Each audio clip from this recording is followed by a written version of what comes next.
Kalau marah nggak ikut, Pak.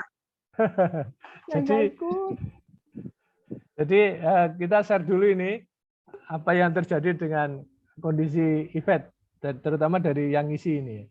Yang ngisi ini ada 29 orang. Cukup banyak ini, ya. Apalagi ini proposalnya. Proposal ini kan hidup kita ini. Lingkaran terus ini. Tahun ini maju, besok maju, kalau kalah maju lagi terus gitu. Kayaknya sambil ngotot salahnya apa, kurangnya apa. Oke. Ini pertanyaan yang saya set ini dalam 3 tahun terakhir ini jumlah proposal penelitian Bapak Ibu sekalian sebagai ketua peneliti berapa yang diajukan ke Dikti? Tidak ada itu 62%, cukup tinggi ini ya. Cukup tinggi ini. Jadi kalau tidak ada ini emang lebih pas ngundang Ustadz ini. Ya. Enggak pengajian. Kenapa, Pak? Ya. Ini tuh Pak, teman-teman kita dosen baru Pak 2, jadi teman-teman ini banyak sekali yang benar-benar fresh baru dapat NIDM.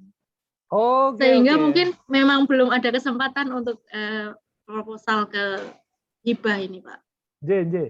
Jadi nanti kita habis ini ngobrolin trik-triknya gitu sama pengalaman saya dulu ya. Istilahnya gitu. Saya sharing itu babak belur saya itu jangan diikutin gitu loh. Cukup yang babak belur itu sendirian saya. Itu persis kalau saya babak belur dengan PowerPoint, babak belur dengan Word, babak belur dengan Excel, dengan SPSS itu. Teman-teman tuh tak bilangnya cuman begitu.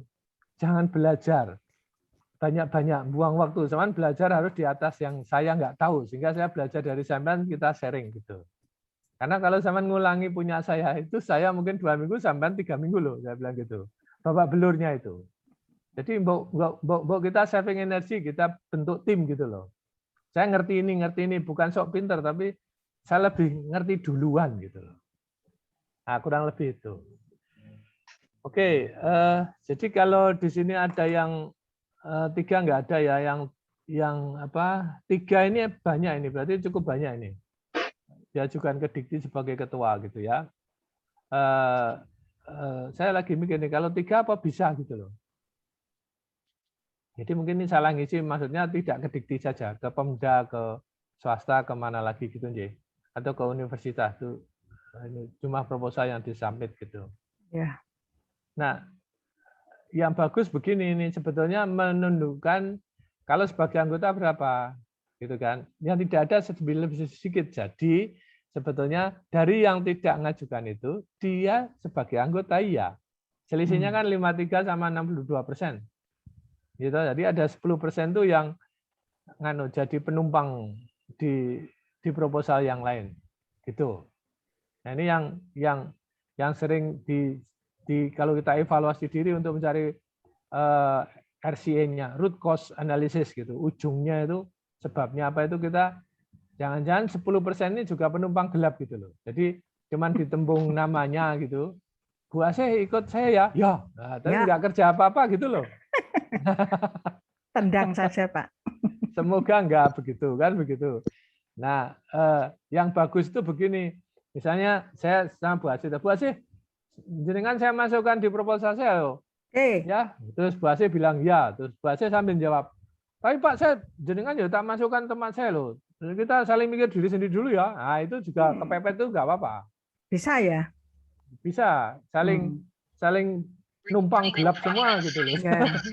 So, nanti kan bayangannya yang diterima yang mana gitu. Iya. Nah, itu juga strategi.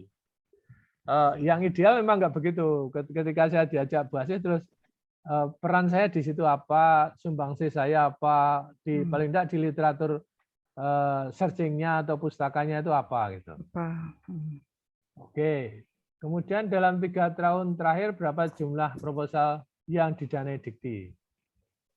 Cukup tinggi ini 70%. Jadi kalau dihitung dari yang ngajukan proposal dan didanai, yang ngajukan itu berarti kan berapa ini? 1 itu 25%, 10 jadi hampir separuhnya lah.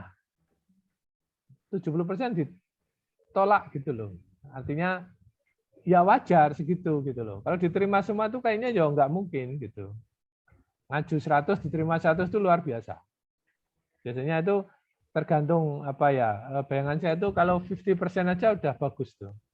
60 bagus banget itu. Ya. Oke, jadi ini yang didanai sebagai ketua ya, itu 18%. Artinya yang ngajukan 100 tadi 18 didanai. Ini masih bisa ditingkatkan ini kalau ini ya. Karena kesalahannya mungkin bukan jelek proposalnya loh, salah kamar istilahnya. Yang lebih parah itu salah hotel ya. Jadi harusnya ini terapan masukkan ke dasar. Dasar masuk terapan. Nanti mengkategorikan diri sendiri aja mungkin sudah salah.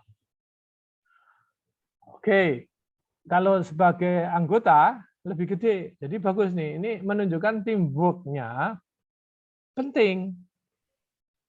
Tadi kan yang didanai di sini kan 18%. Tapi begitu gabung itu 27%. Gitu. Nah ini membuktikan bahwa teamwork, tim kerja bersama itu penting. Oke. Nah ini pendapat pribadi nih. Menurut pengalaman Bapak Ibu sekalian, bagaimana pemahaman atau penguasaan dalam menyusun proposal penelitian. Menemukan tren terbaru sulit ternyata. Ini kok banyak yang kuning, kaget saya. Ini mesti orang yang mengeluh terus, ini sulit terus. Guyon, mohon maaf. Ya, ini yang kuning ini sulit nih. Yang sangat sulit untung sedikit nih. Ya, sangat sulit di hijau ini. Gitu ya. Sangat mudah sedikit. Yang sangat mudah. Betul Bu, saya juga kaget. Ini sebaliknya nih. Yang bilang sangat sulit, sangat mudah. Ini memang saya sengaja biar ekstrim. Karena kalau ya 50-50 ya itu mesti pada ngisi tengah itu Bu. Enggak memutuskan. Ini takut dibilang sombong. Oh, kalau dibilang sombong ya enggak juga. Tapi yang jawab sangat mudah memang sombong gitu. Ya, sangat mudah siapa ini? Oh, sangat hanya mudah. Satu orang sang sombong ini mesti boleh ini mesti. Iya. Iya ini kalau enggak. Jangan dibuka, Pak. Hah? Jangan dibuka, Pak. Iya ini enggak tak buka. Biar sombongnya dalam hati, Pak. Sangat mudah itu berarti pede banget itu. Kalau enggak, saya bayangkan kalau enggak boleh ini Budia. Ya.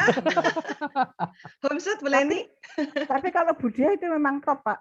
Oke. Wah, iya. Belum, Pak. Masih belajar, Pak. Menentukan topik penelitian ini juga yang bilang sangat sulit, lumayan besar loh ya.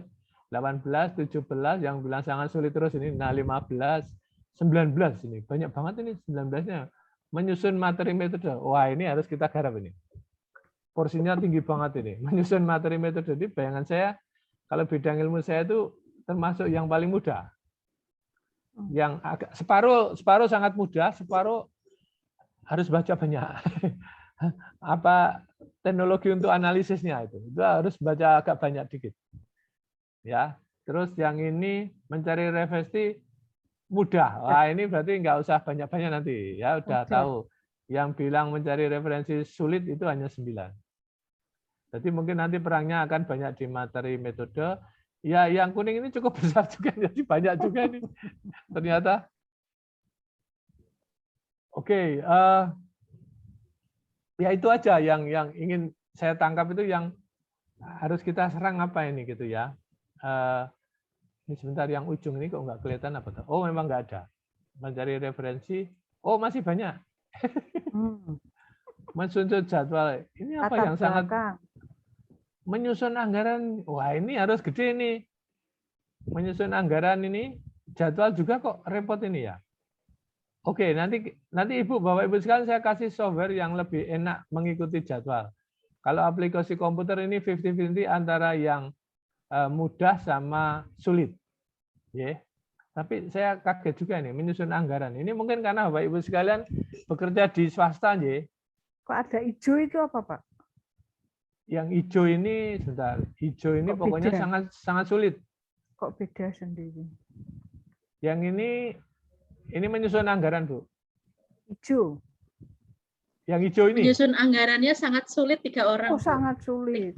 Iya. 3 orang mengatakan sangat sulit menyusun anggaran. Ini mesti nggak punya mungkin duit. Saya ini, Pak.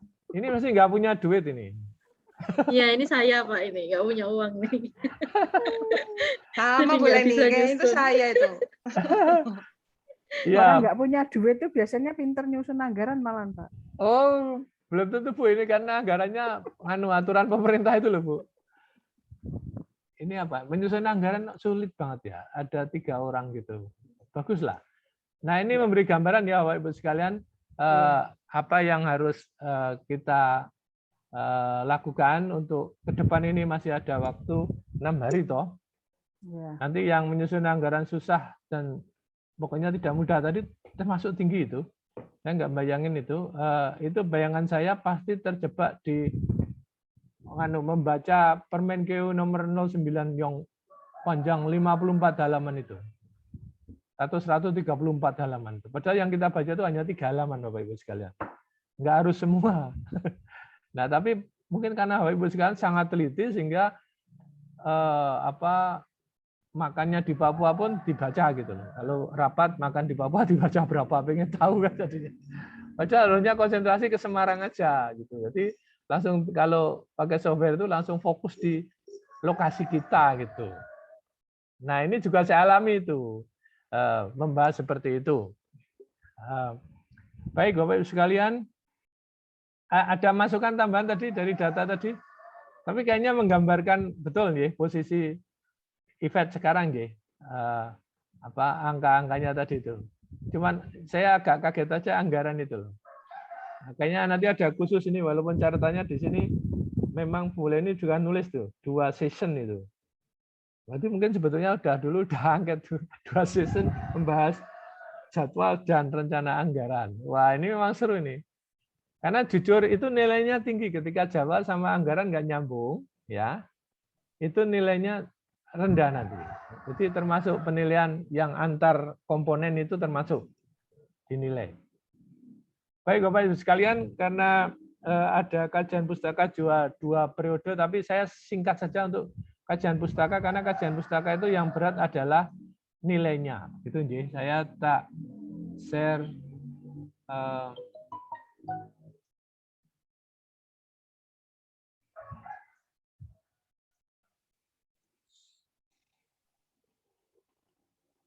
Oke, jadi saya share dulu ini. Jadi Bapak Ibu sekalian, kemarin saya nampilkan ini ya penilaian proposal ini ternyata di atas dari semua tadi. Kayaknya ini harus saya singgung dulu karena apakah menyusun anggaran yang dimaksud itu kan kita harus membayangkan kami ini nyusun dinilainya apa gitu.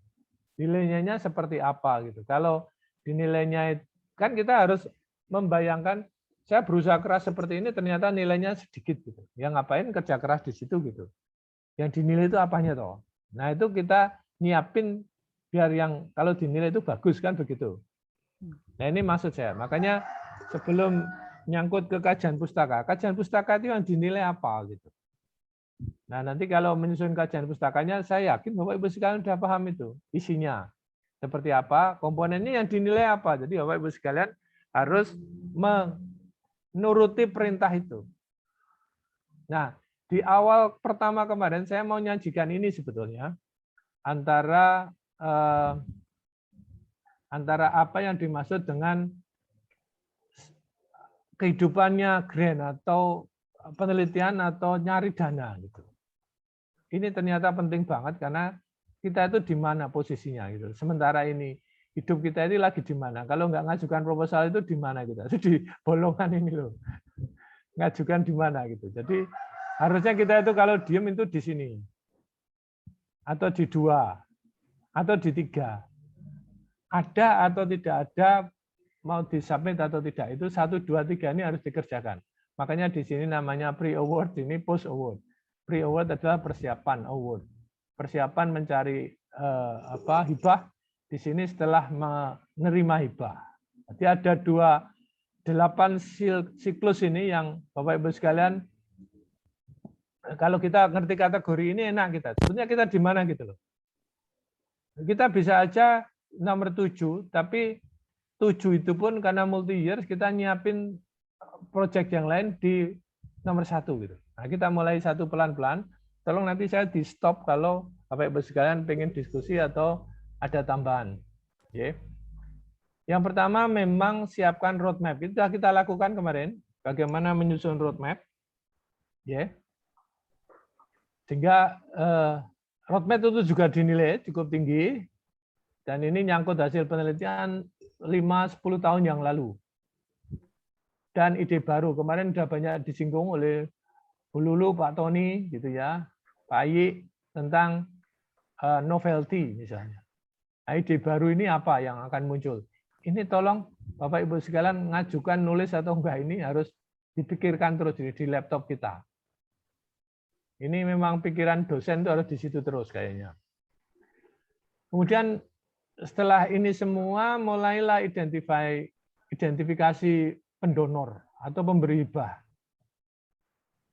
Yang paling sering kita kalau kita nggak ada link yang lain ya dikti di RPM. Ya. Tapi sebetulnya ada sumber dana internasional, ada sumber Pemda. Pemda bisa kabupaten, bisa kota, bisa provinsi. Oke. Kemudian kalau sudah mengidentifikasi sumber dana ini, maka kita bertanya eligibilitasnya apa. Saya berkali-kali nyari yang luar negeri ini, selalu terbentur di umur ternyata, jadi bukan pangkat. Selalu diutamakan young and energetic researcher gitu. Nah, yang dimaksud muda itu di bawah 40. Aduh. Jadi nggak laku, Pak. Udah nggak laku saya gitu. Nggak laku, Pak, jauh. Nah, tetapi begini Bu, jadi kalau eligibilitas internasional menyangkut umur itu sebetulnya kalau itu nyangkut karir dia. Tapi kalau riset besar, dia masa bodoh umur. Riset besar itu misalnya riset antar negara. Itu ya. Kalau riset sendirian didanai luar negeri mungkin itu yang harus muda tadi. Ya, Embassy Australia itu menyediakan berapa? Sekitar 200 juta. Bahkan untuk pengabdian saja bisa sampai segitu misalnya. Nah, kita bisa numpang tadi teman-teman yang muda untuk sharing ide, terus nanti disusun karena dia masih anggota teamwork kita, ya nanti kita ikut gitu. Kalau toh nggak dapat upah ya paling nggak dapat data itu penting sekali itu. Kita pergi ke lapangan digratisi aja, menurut saya itu udah anugerah gitu.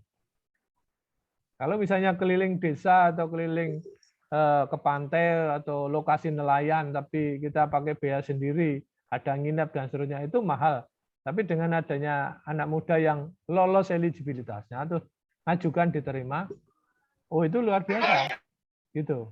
Peran kita itu bisa pengabdian di sana, tapi pakai dana ini, tapi dengan cerita yang lain. Gitu. Bisa saja.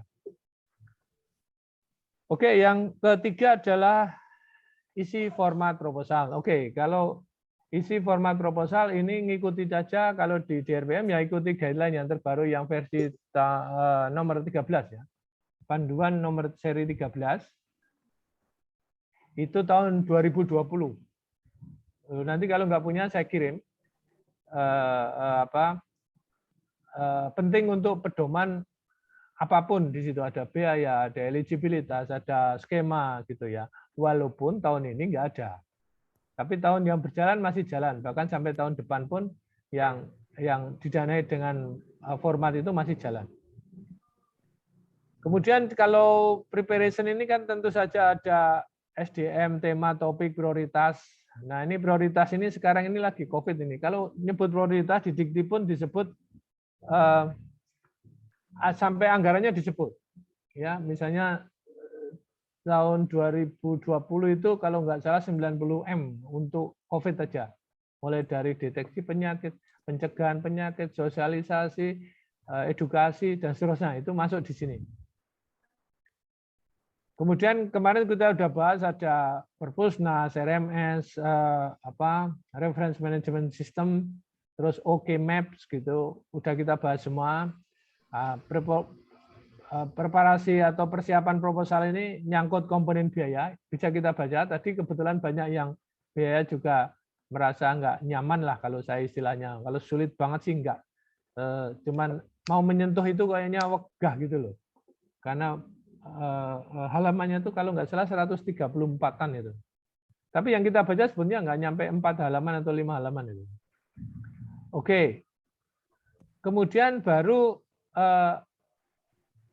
proposal diserahkan. Ya ini upload. Upload proposal di Simlip Tamas ini butuh macam-macam administrasinya. Kalau nggak diisi dia langsung ngadat gitu, nggak mau nerusin gitu. Jadi ini harus disiapin. Mungkin paling bagus memang kita praktek. Besok siapa yang mau praktek terus ngisi atau yang sudah pernah praktek problemnya apa gitu. Itu bisa kita lihat. Karena setiap kali selalu ada cek perubahan format. Cek perubahan format itu salah satunya adalah memang biar teman-teman itu kalau membuat proposal baru formatnya beda dengan tahun kemarin. Karena kalau nggak diterima, ajukan lagi, nggak terima, ajukan lagi, nggak ada perubahan sama sekali. Jadi di Dikti pun pinter juga. Jadi formatnya diubah dikit-dikit gitu loh. Sehingga kalau Bapak Ibu sekalian nyerahkan formatnya beda, ya sudah, ditolaknya karena formatnya nggak sesuai misalnya. Oke, berikutnya adalah kalau proposal submission itu selalu kita punya problem mepet. Submissionnya kalau bisa acaranya misalnya besok terlambat, ya besok jam 12, 11.59 submit. Ini sering di Dikti jadi ngadat karena antrian pengen masuk bareng itu puluhan ribu. Gitu. Nah ini ngadat, ini bikin stres ini. Bapak Ibu sekalian, harus hati-hati. Kami ini pengalaman sampai internet di kampus di close semua, dimasukkan ke LPPM, itu pun masih ketemu bottleneck-nya di Dikti sana. Gitu, Nje. Jadi upload-nya. Nah, untuk award, penerimaan award ini sering kita kalau yang proposal agak besar duitnya, itu kita diminta presentasi atau negosiasi costing ya. Nah ini ada kontrak, ada persyaratan. Nah tentu saja kalau dikaitkan ini semua, di sini udah ada software Word yang harus dikuasai, Excel yang harus dikuasai, PowerPoint. Di sini presentasi PowerPoint.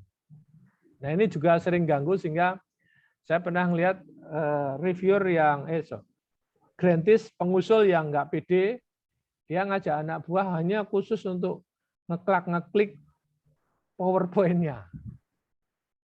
Karena memang biar tenang. Jadi dia yang bikinkan, dia yang memainkan, terus si pengusul ini yang ngomong. Nah, kemudian yang ke-6 ini adalah mulailah kalau didanai itu adalah langsung persiapan lokasi. Kemarin ada diskusi etik penting, perizinan. Etik ini penting karena kalau nanti di nomor 8 harus publikasi ini ditagih ini bisa nggak diterima dipublish karena etiknya nggak ada. Ini kembali ke keuangan negara tadi, ada pengadaan peralatan, bahan, koleksi data, dan seterusnya. Ini nyangkut mungkin honor dan seterusnya. Ingat peneliti sekarang nggak bisa dapat honor, tapi pembantu peneliti bisa dapat honor. Misalnya kalau di bidang saya pertanian itu orang yang nanam padi misalnya, kan bukan peneliti, jadi tukang gitu. Terus membuat apa gitu, tukang analisis data itu tukang analisis gitu ya, ahli statistik itu bisa dibayar di sini. Contohnya misalnya. Nah, belanja ini hati-hati karena kalau kita nggak eligible di format itu di sini tadi ya, di nomor 3 itu suruh mengembalikan nanti anggarannya. Oke. Jadi mengembalikan dana ini agak hati-hati Bapak Ibu sekalian, teman saya ada yang diberi dana keliru gitu. Jadi ngajukan 100 dikasih 300. Terus dia belanjanya agak ngawur gitu. Suruh mengembalikan 100. jadi kasihan dia. Suruh dianggap utang negara. Dia udah belanja 100 juta, Bu, suruh mengembalikan. Dia karena merasa mintanya sekitar 150 kok dikasih 300, dia malah wah, hebat. Ternyata kesalahan ketik sana. Kesalahan sistem. Tapi harusnya kalau dia bertanggung jawab benar 300 ya aman. Ternyata enggak. Jadi yang 300 itu udah keliru terus dicermati sama Dikti. Ternyata yang 100 lainnya itu dianggap menyalahi, tidak boleh dibelanjakan. diutang dia 100. Oke. Nah, kalau sudah kita menang, maka ada pengelolaan hibah itu di grup researchers itu yang saya bilang kalau kita punya teamwork, ini koleksi data siapa yang koleksi, siapa yang analisis gitu ya. Nah, ini butuh Excel, SPSS. Kalau saya SPSS, monggo Bapak Ibu sekalian pakai yang lain yang lebih mudah, lebih akrab gitu karena kampus kami pakai ini gitu. SPSS ya. Kemudian presentasi akhir, ini capaian luaran. Capaian luaran ini jurnal paling tidak draft gitu, tapi kalau multi year tahun depannya harus sudah jurnal atau seminar internasional dan seterusnya. Siapkan administrasi bukti-bukti keuangan walaupun tidak disubmit atau diupload, tapi kalau ada uji petik itu masih ditagih ternyata Bapak Ibu sekalian. Kemudian koordinasi SDM ini penting, yang tanda tangan di kontrak itu diberitahu kalau kira-kira ada kesulitan atau ketidaksesuaian dengan anggaran negara, siap-siap ngembaliin juga anggarannya misalnya. Yang terakhir logbook, semua kegiatan itu sebaiknya dicatat tiap hari, jamnya juga. Ada temuan apa, ada problem apa, sehingga nanti saat membahas itu bagus gitu. Kalau di tempat saya ini mungkin nggak harus tiap hari, tapi keanehan-keanehan yang problem ketemu tiap hari itu kami catat untuk nginget-nginget gitu. Logbook ini sebaiknya buku tebel itu, Bu. Jangan bukunya tipis tuh nanti diselempit-selempitkan terus hilang. Oke, berikutnya yang terakhir itu memang penutupan ya, penutupan atau berakhirnya grant itu. Biasanya Desember, kalau 1 tahun ya Desember tahun itu, kalau multi year ya berarti masih 3 tahun. Tapi ingat 3 tahun itu pun nanti masuk siklus seperti ini lagi untuk memulai tahun berikutnya. Nah, yang paling penting adalah highlight hasil penelitian sama rekomendasi penelitian berikutnya. Ini penting untuk Bapak Ibu sekalian di satu tim. Nanti nggak usah nyari masalah lagi. Masalahnya adalah dari rekomendasi penelitian berikutnya ini. Kan selalu ada dari hasil penelitian ini apa rekomendasinya. Ada penelitian lanjutan terkait dengan bla bla bla bla. Nah, itu yang bla bla bla itu yang mahal. Nah, tentu saja siapin juga kalau menulis laporan karena ada formatnya. Jangan ngarang sendiri, yang diminta biasanya hanya luaran sekarang. Luarannya apa, buktinya mana. Kalau nggak ada, walaupun multi year langsung stop ya, betul-betul close out ya. Dan yang terakhir upload laporan. Kalau di sini tadi upload proposal, di sini upload laporan. Siklus grant ini atau siklus penelitian ini sepertinya harus kita pahami betul posisi kita di mana gitu loh. Kalau pas kita diskusi misalnya, Bu Dwi Asih ada proposal ini, Ibu di mana posisinya?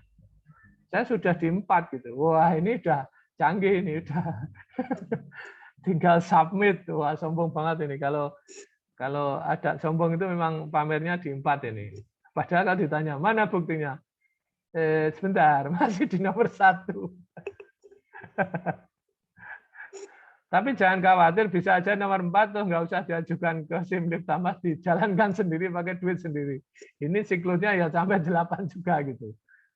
Jadi sumber dana itu sebetulnya dengan atau tanpa dana harusnya penelitian itu tetap jalan. Memang datanya mungkin semakin canggih atau tidak, itu saja.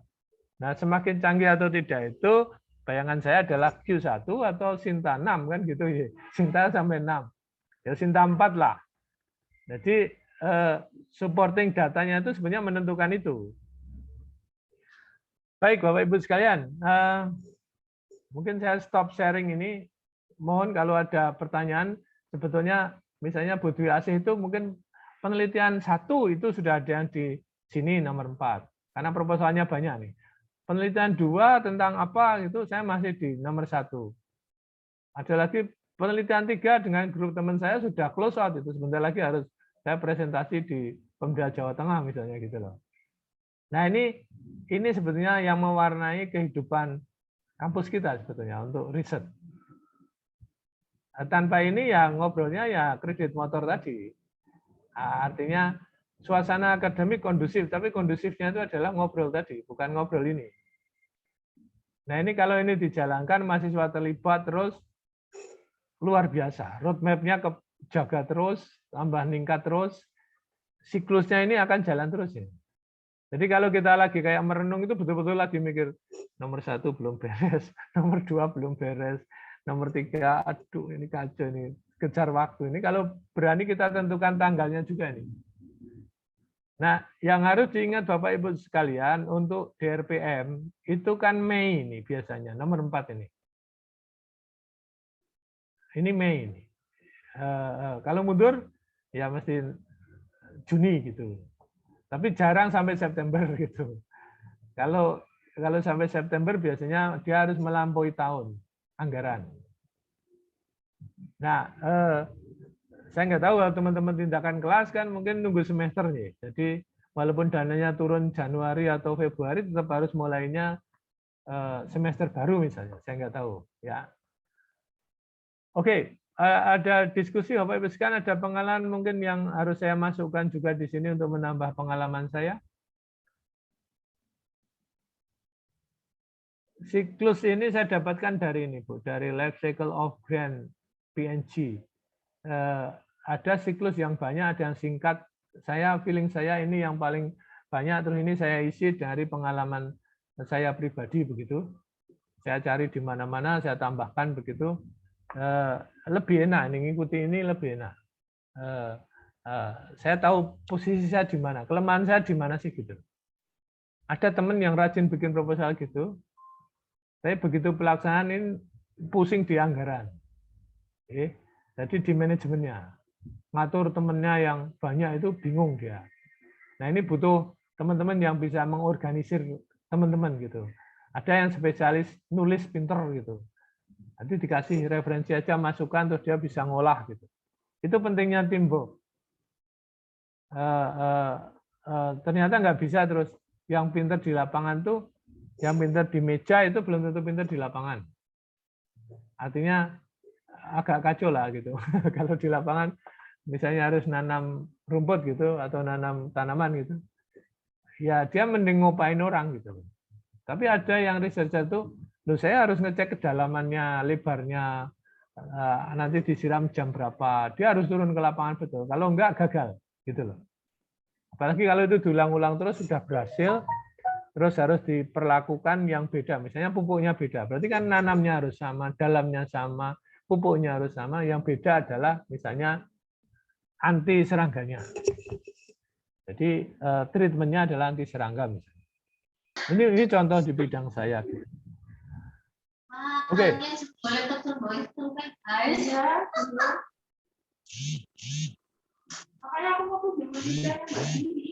Ini suaranya siapa nih? Bu Yeni ya? Bapak Ibu sekalian, monggo. Kalau enggak saya lanjutkan ke kajian pustaka. Lanjut aja, Pak. Lanjut, J. J. Nanti habis ini soalnya kita praktekin. Oke, ini yang kemarin saya sebutkan, kita akan perang di sini. Jadi paling banyak yang namanya judulnya yang diajukan oleh Yvette ini adalah menyusun proposal. Gitu, jadi yang dinilai itu di sini. Kita sudah tidak membayangkan, Bapak Ibu sekalian, itu masih perang di sini. Ya, upload Sibil Tamas itu kita anggap sudah bagus lah. Sehingga intinya kita nembak di usulan substantif atau substansi yang dinilai ini, kita sudah bagus gitu. Nah, kalau dimaksud bagus, mari kita lihat penilaian gitu, J. Jadi ketika kita bicara tentang kajian pustaka bagus, itu kita jangan lupa juga ada penilaian yang cukup tinggi, itu rekam jejak kita. Nah, rekam jejak ini yang bikin tadi Bu Leni kalau dosennya baru dapat NIDN gitu, kemungkinan besar ini akan zero ya. Ya toh? Kalau ini zero, terus bagaimana dia bisa ngajukan? Memang di penelitian dasar itu bisa ada, atau penelitian yang lain itu bisa nggak butuh ini. Kita jadi penumpang dulu sementara. Jadi penumpang lain, ikut roadmap-nya teman. Begitu. Itu harus, keharusan. Jadi jangan pesimis yang dosen baru terus nggak bisa neliti. Terus kapan bisa nelitinya? Kan begitu. Dari tes skripsi S1, S2, tesis gitu ya, magister, itu kan bisa ditulis menjadi jurnal. Mungkin jadi buku, jadi proceeding. Itu sudah bekal itu. Menjadi rekam jejak. Cilakanya, Simliptamas itu nagih ini betul. Dan dia modelnya kalau enggak ini maka enggak. Kalau ini enggak diisi ditolak. Enggak nerusin enggak bisa gitu. Nah ini yang sering bikin frustasi gitu. Kalau memang semuanya masih zero. Ya. Nah ini rekam jejak ini menjadi penting. Kita enggak bahas karena ini betul-betul menjadi tanggung jawab Bapak Ibu sekalian nih. Bagaimana mulai merekam jejak-jejak penelitian atau publikasi atau karya ilmiah di Simliptamas. Ini biasanya kalau buka langsung kosong itu langsung, ya, jadi nggak bisa milih apa-apa lagi gitu. Berikutnya yang nomor 2, ini adalah usulan penelitian. Jadi hanya 2 ternyata. Kalau kita lihat Simliptamas itu, 1 rekam jejak, yang kedua adalah usulan penelitiannya. Yang ketiga nggak ada, tapi nomor 2 ini isinya A, B, C, D, E, F, G, H, I, J gitu loh. Jadi usulan penelitian ini yang dilihat ya, pertama tadi relevansi, penelitian dengan bidang fokus, tema, topik. Ini ada fokus kalau di DRPM itu ada, saya yakin Bapak Ibu tahu mulai dari pangan sampai engineering gitu ya, di bawah sendiri itu. Bidang sosial juga, itu maksudnya di situ. Kemudian nomor B ini ternyata ini yang dimaksud dengan state of the art ini termasuk di kajian pustaka. Jadi usulan penelitian ini bisa kemana-mana sebetulnya. Bisa dari tinjauan pustaka, bisa dari pendahuluan. Nah ini relevansi itu bisa nyangkut itu misalnya. Terus kemudian keterkaitan usulan penelitian terhadap hasil penelitian sebelumnya. Nah ini nyangkut roadmap, gitu kan? Kalau roadmap-nya kita nggak punya, ini agak berat ini. Kecuali kita numpang terus sama teman sebagai anggota gitu. Tapi nanti akhirnya ada pertanyaan direkam jejak juga. Berapa kali menjadi ketua gitu. Nah ini yang repot ini. Jadi yang muda-muda mungkin cari potensi yang bisa sendiri dulu, tapi kalau nggak ada numpang dulu aja. Oke, berikutnya adalah kalau keseluruhan penugasan ini, kalau yang memang ditugasi ada beberapa peneliti yang diundang memang, khusus untuk peneliti tertentu gitu. Kemudian usulan penelitian ini harus berani bilang kualitas luaran wajib penelitian. Ini luaran ini pun sekarang kalau seminar ditagih, mau seminar di mana, kapan, duitnya berapa. Nah ini sama, masih usulan penelitian. Ada luaran, TKT ini teknik tersendiri nanti kalau kita lihat di susunan ini mungkin nanti malah nggak ada sebetulnya kalau saya baca ini. Adanya kan jadwal, kajian pustaka, metodologi. Iya mungkin Pak, kemarin belum ada TKT. Ya, nanti sambil kita seling-seling aja kayak sekarang ini kan penilaian nggak ada, ya. Tapi ini jadi penting banget membayangkan kita kalau pengen dinilai bagus tuh yang kayak apa gitu. Nah itu kita usaha sekarang ini untuk dinilai bagus kan begitu aja. Kemudian ada TKT ini relatif bagi saya mudah, tapi kalau nggak ngerti memang itu makhluk apa itu TKT itu apa gitu. Jadi ini kita nanti bahas sedikit gitu aja. Kesesuaian jadwal dan RAP ini CD ini penting. Nah, yang kita bahas itu hanya ini sebetulnya sekarang ini. Session ini, kekinian sumber primer pustaka. Jadi kita bahas sedikit, tapi kita nggak lepas dari penilaian yang lain. Oke, kalau dukungan mitra ini ya tinggal istilah saya materai, terus datang ke lokasi, terus tanda tangan. Terus narasinya kadang-kadang yang bikin kita sendiri gitu. Nah, biasanya kelemahan kita kalau nanti betul-betul ada visit gitu loh. Terus ditanya ini, Bapak mitra, mitra apa ya? Udah lupa. Jadi kita ngakunya dia berperan, tapi ternyata di visit nggak ada buktinya gitu. Oke. Nah, ini tinjauan pustaka itu nilainya berapa, kayak apa? Ternyata lumayan tinggi loh. 25% loh Bapak Ibu sekalian. Apa penilaian komponen penilaian untuk kajian pustaka itu. Atau tinjauan pustaka atau referensis itu ya. Itu 25 ya. Itu sama dengan perumusan masalah di pendahuluan. Jadi pendahuluan atau introduction yang kemarin kita bahas itu 25 itu. Ya. Dan peluang luaran penelitian itu kalau ini janji, tapi kalau janjinya salah ya seperempat hilang itu. Saya bayangkan kalau kita mau perang ini harus dipenuhin semua nih. Karena levelnya masih proposal toh. Nah, sekarang kalau tinjauan pustaka itu apa yang dinilai? Yang pertama adalah relevansinya. Artinya kalau kita nyerangin tentang sawit misalnya, ya informasinya harus banyak tentang sawit. Gitu. Jangan cerita yang tanaman lain. Gitu. Kemudian kalau kemutakhiran itu biasanya diukur 10 tahun terakhir. Jadi cilaka juga itu, kalau referensinya terlalu lama semua. Akhirnya kita kan kayak dipaksa harus baca terus itu. Nah, referensi yang tentang metodologi, cara menganalisis itu boleh aja itu 64 kalau memang belum ada diganti gitu.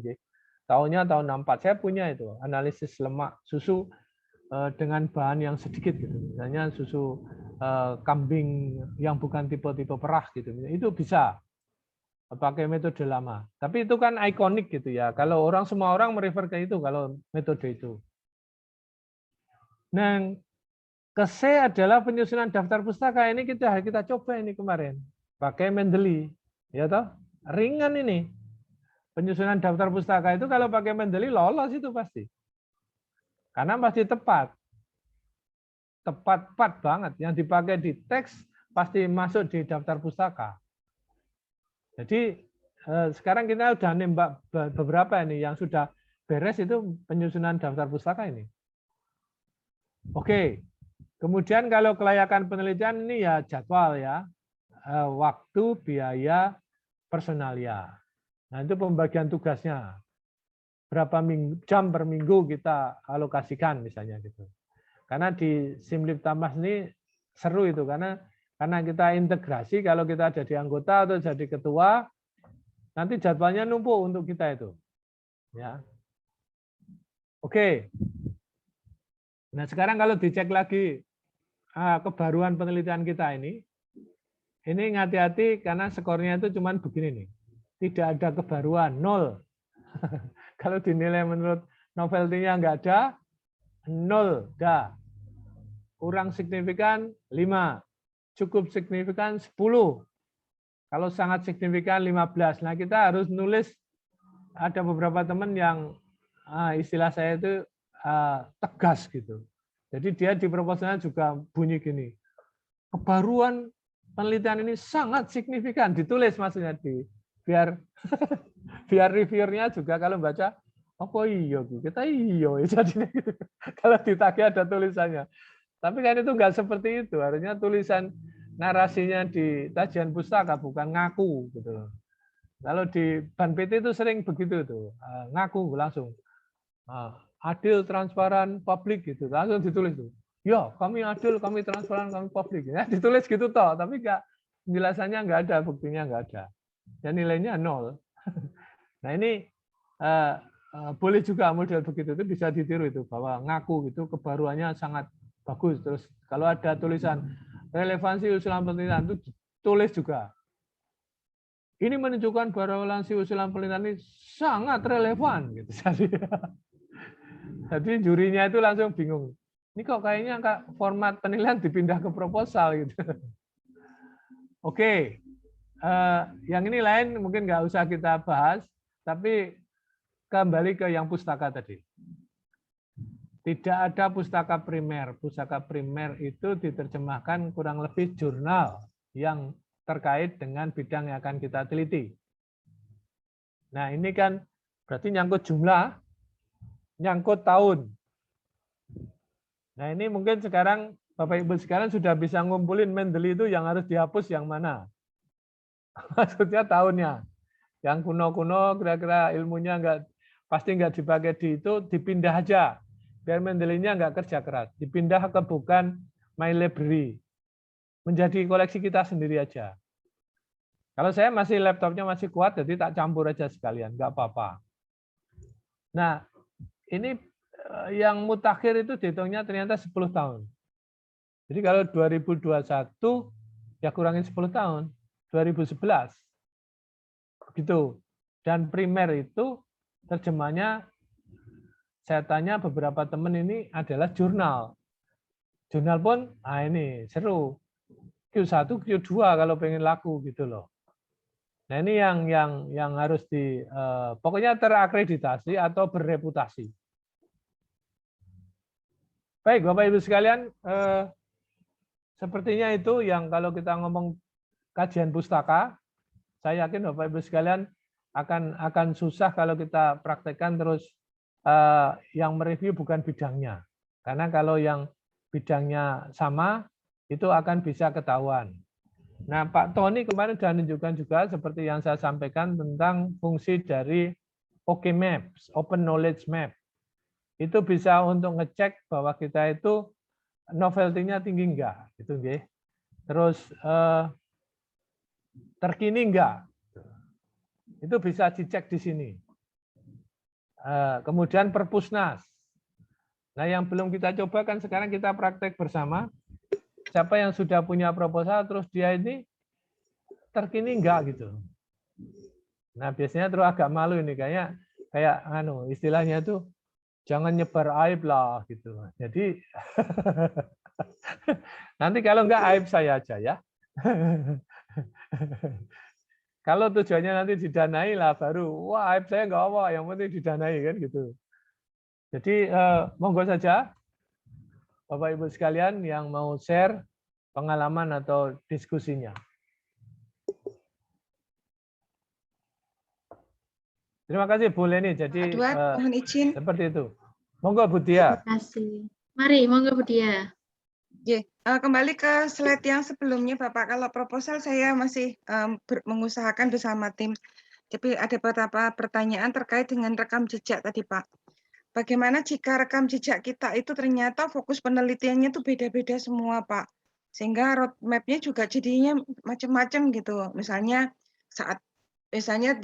pada saat tesis, misalnya kita meneliti tentang child sexual abuse. Jadi lebih kepada penelitian-penelitian anak-anak misalnya. Kemudian di penelitian yang lainnya kita malah sesuatu yang berbeda, misalnya lebih ke psikologi kesehatan, misalnya tentang makan, misalnya atau addiction, misalnya begitu. Begitu semua beda-beda, Pak. Lalu bagaimana nih, Pak, kalau kejadiannya seperti ini?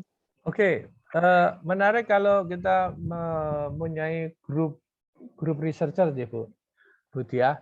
Jadi poinnya memang begini, kalau rekamnya beda-beda, yang Ibu tulis itu proposal apa, gitu kan?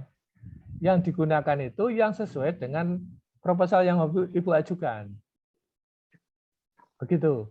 Contoh kalau di bidang saya itu misalnya orang perikanan. Kita membayangkan orang perikanan itu mesti laut atau darat, Bu. Tapi begitu nyangkut ikan apa? Ikan nila misalnya. Padahal dia itu penelitiannya tuh lumba-lumba terus gitu. Waduh, gimana nih gitu.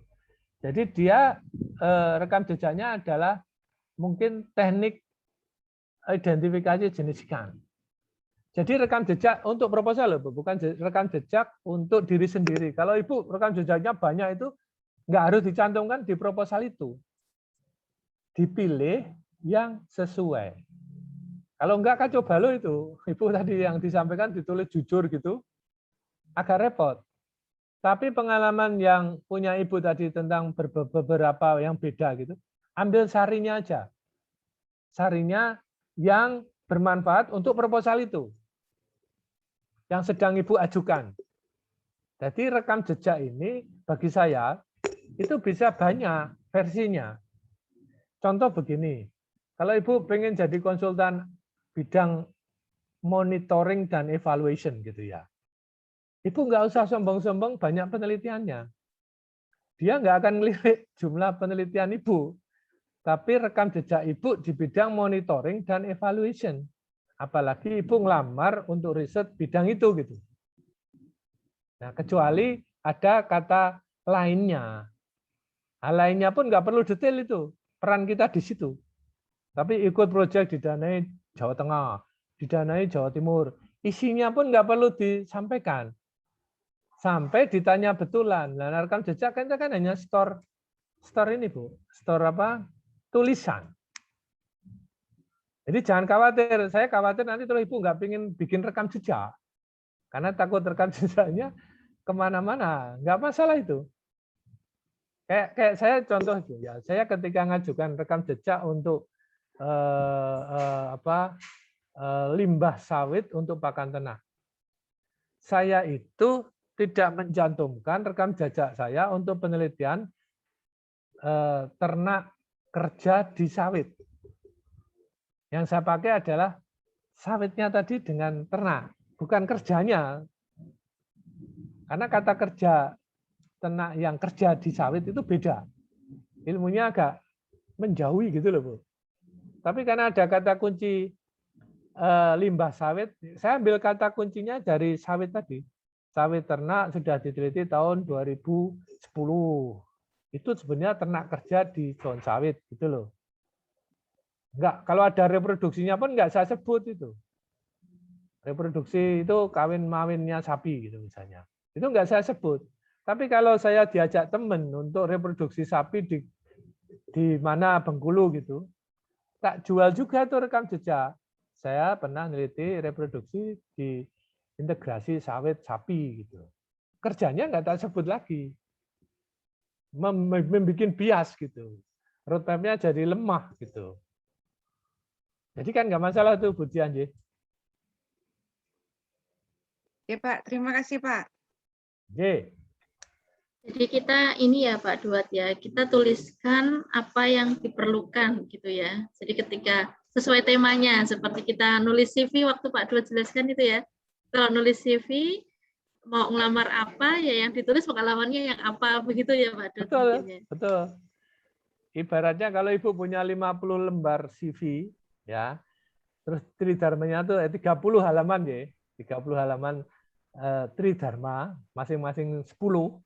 Terus Ibu itu ngelamar yang penelitian, yang 10 itu jadi 20 Bu. Yang misalnya penelitian terakhir tridharma kedua aja. Pokoknya kalau yang ditunjukkan dharma 1, Ibu gedekan itu halamannya. Karena orang pengen lihat itu. Kalau orang Ibu ngelamar di dharma ketiga, ya dharma 3-nya jangan 10. Itu Ibu jangan malas bikin CV, istilah saya. Malas bikin CV itu kalau Ibu punya tridharma atau kegiatan seumur hidup itu, terus saya tanya, Ibu CV-nya saya butuh Ibu untuk kegiatan ini gitu. Ibu langsung nyerahkan itu aja gitu. Harusnya tanya dulu, CV yang dimaksud untuk apa ya? Nah, gitu loh. Itu belum kalau Bapak Ibu sekalian cerita honor loh itu. Ya, seru lagi tuh. Kalau Bapak Ibu sekalian cerita honor untuk konsultan yang saya alami di USAID gitu ya. Kita kan ditanya per tahun itu. Nah, per tahun itu berapa? Oke, kalau nggak bisa per tahun, rendah itu per bulan. Kadang-kadang per minggu, per hari. Kalau short term berarti ditanya per hari. Oke, Ibu, kita gampang tuh. Kalau gaji kita misalnya 6 juta gitu kan, dibagi.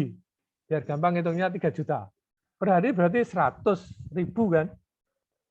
Nah, orang yang akan bayar kita itu, biasanya itu dinaikkan 10%. Terus gimana? Itu pentingnya track record. Track record itu penting karena nanti ditulis juga di CV misalnya. Jadi kalau udah nyangkut, yuk minta gaji berapa itu? Pertanyaan paling saya nggak bisa jawab waktu itu. Yuk mau digaji berapa? Nah, saya nggak tahu, kan gitu. Nah, kalau kita bilang nggak tahu, berarti yuk nggak pengalaman. Kan begitu. Kita mending nyebut kebesaran terus diturunin sama dia. Tapi yang diturunin dia itu menurut dia udah paling kecil tuh, itu tinggi banget gitu loh. Udah 10 kali lipat gaji PNS gitu loh. Nah, terus gimana? Jadi memang seperti itu harus, ya untung kita sharing ini sekarang. Nanti kalau Bu Leni diminta oleh konsultan apa gitu, ya. Ibu cantumkan gaji tertinggi yang pernah Ibu peroleh dalam sehari apa gitu. Misalnya menjadi narasumber apa itu kan bisa angkanya 900 misalnya, atau 1 juta atau 1,4 juta. Ibu punya pengalaman tertinggi itu kan, tulis itu Bu. Jangan yang per bulan dibagi 30, kecil banget nanti.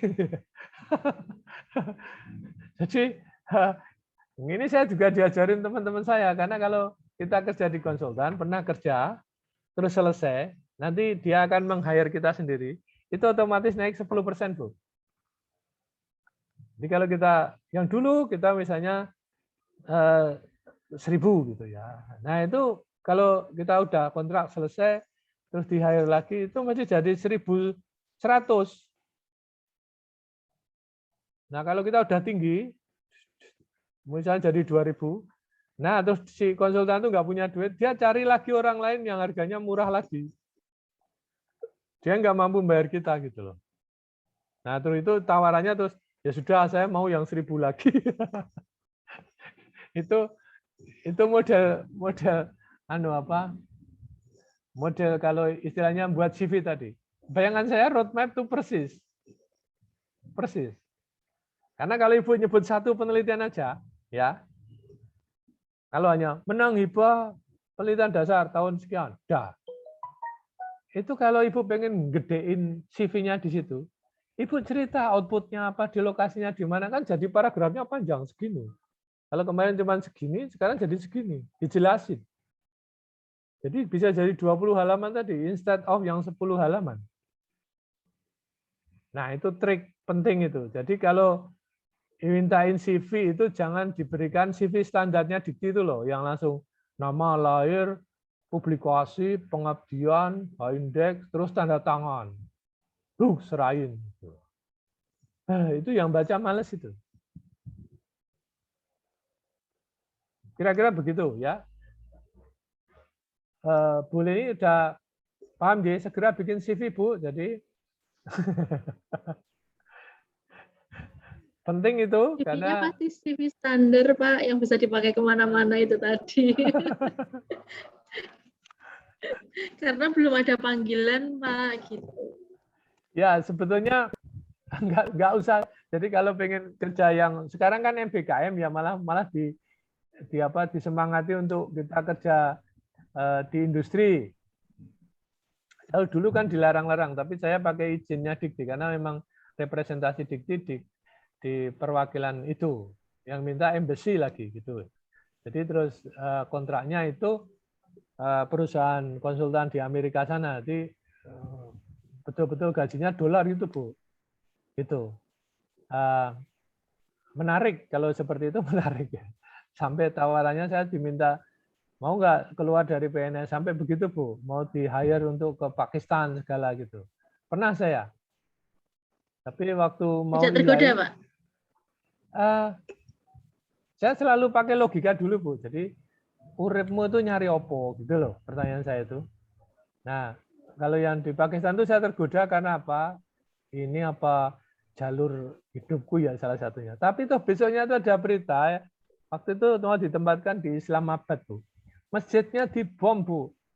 Meninggal berapa 50 atau berapa pas sholat Jumat. Wah, kisruh kan? Terus ya sudah kalau gitu kan ketakutan. Padahal saya sudah dirayu. Jangan khawatir, kamu nanti nginepnya nggak di hotel, di embassy, dikawal oleh pasukan Amerika. Karena kamu sebagai pekerja Amerika gitu. TKI yang dikontrak Amerika gitu. Gajinya menggiurkan Bu, di atas 100 juta itu Bu. Tapi apa gunanya kalau dibom gitu loh Bu? Iya. Ya toh? Dan karena Pak Duat juga nggak mau kalau Amerika ya Pak, maunya Amerini gitu ya Pak ya. Biar nggak ngantuk.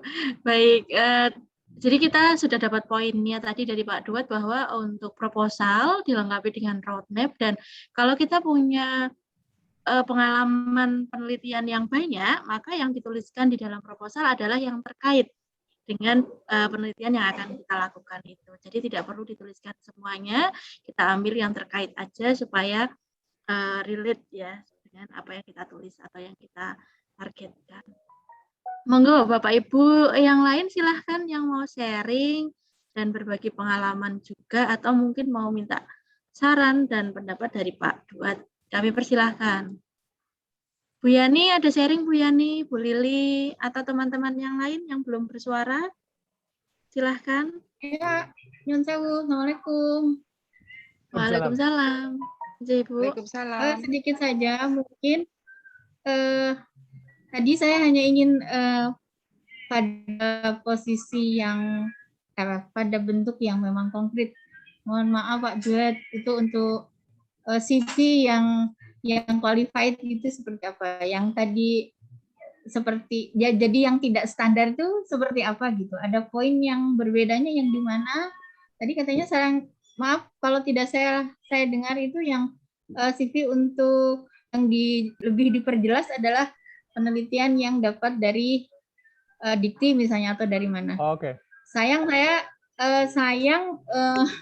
saya sekarang sudah berbelok arah roadmap dari agribisnis ekonomi dari ilmu ekonomi ke pendidikan ekonomi Pak. Jadi 6 penelitian yang hibah dari dulu masih DP 3M, DP 2M dikti tidak bisa saya masukkan. Nanti konkretnya seperti apa supaya ya mohon bantuanlah pengalamannya sehingga nanti CV kita sudah baik, sudah tidak standar lagi. Matur nuwun, saya hanya mau menanyakan itu. Ya. Terima kasih Bu Lili. Makasih Bu Lili. Jadi kalau ini saya mungkin menggarisbawahi dulu. Format CV pun itu harus mengikuti yang akan kita mintain dana. Jadi kalau dikti itu standar kayak gitu tuh. Yang tadi kita diskusikan sama Bu Leni tadi, kalau ngelamar di penelitian yang lain atau kerja yang lain, itu CV-nya jangan yang dikti tadi yang diserahkan. Diketawain betul itu. Ini maksudnya apa ini, pamer ngajarnya mata kuliah, mahasiswanya jumlahnya berapa, orang saya nggak butuh itu gitu loh. Jadi CV lebih namanya mungkin pas itu targeted CV gitu ya. CV yang ditargetkan untuk kepentingan tertentu. Tapi kalau yang Bu Lili tadi ini agak seru ini. Itu formatnya di RPM itu Bu. Ibu malah nggak bisa menghapus roadmap Ibu itu. Maksudnya track record Ibu. Tapi beda dengan roadmap penelitian loh. Yang ditanyakan Bu Dia tadi ya, roadmap penelitian. Apakah Bu Lili ya? Siapa Bu Dia? Lupa tadi saya. Ibu Lili, betul. Hai, Bu Lili. Bu Lili Pak. Jadi kalau CV di penelitian nggak bisa dirubah. Formatnya karena dari PM kan. Oh. Yang kedua, kalau Ibu bikin roadmap, itu bisa berubah karena dokumennya beda. Itu di proposal penelitian.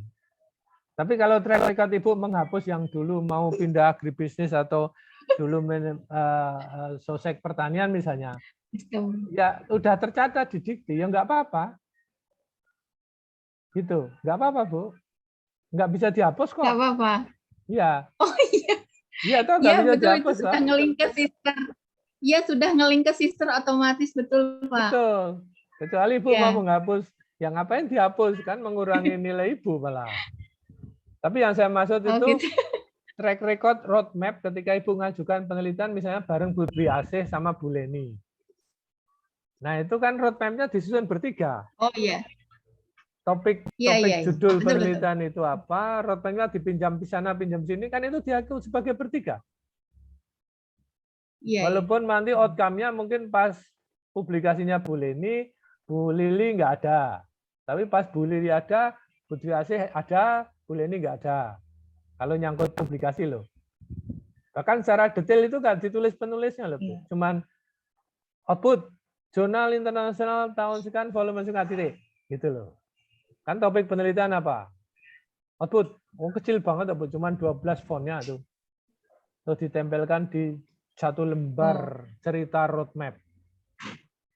Tapi kalau Bu Lili mau pindah itu, sepertinya saya bayangkan Ibu harus menghapus, sister menghapus banyak dokumen itu. Malah kalang kabut sendiri itu, nggak usah diurus itu. Iya, Pak. Gitu? Oh, enggak. Ya. Berarti mungkin pemahaman saya berarti ketika penilai atau asesor itu menilai proposal kita itu tidak sampai sejauh itu ya Pak. Jadi hanya yang dilihat berarti roadmap penelitian.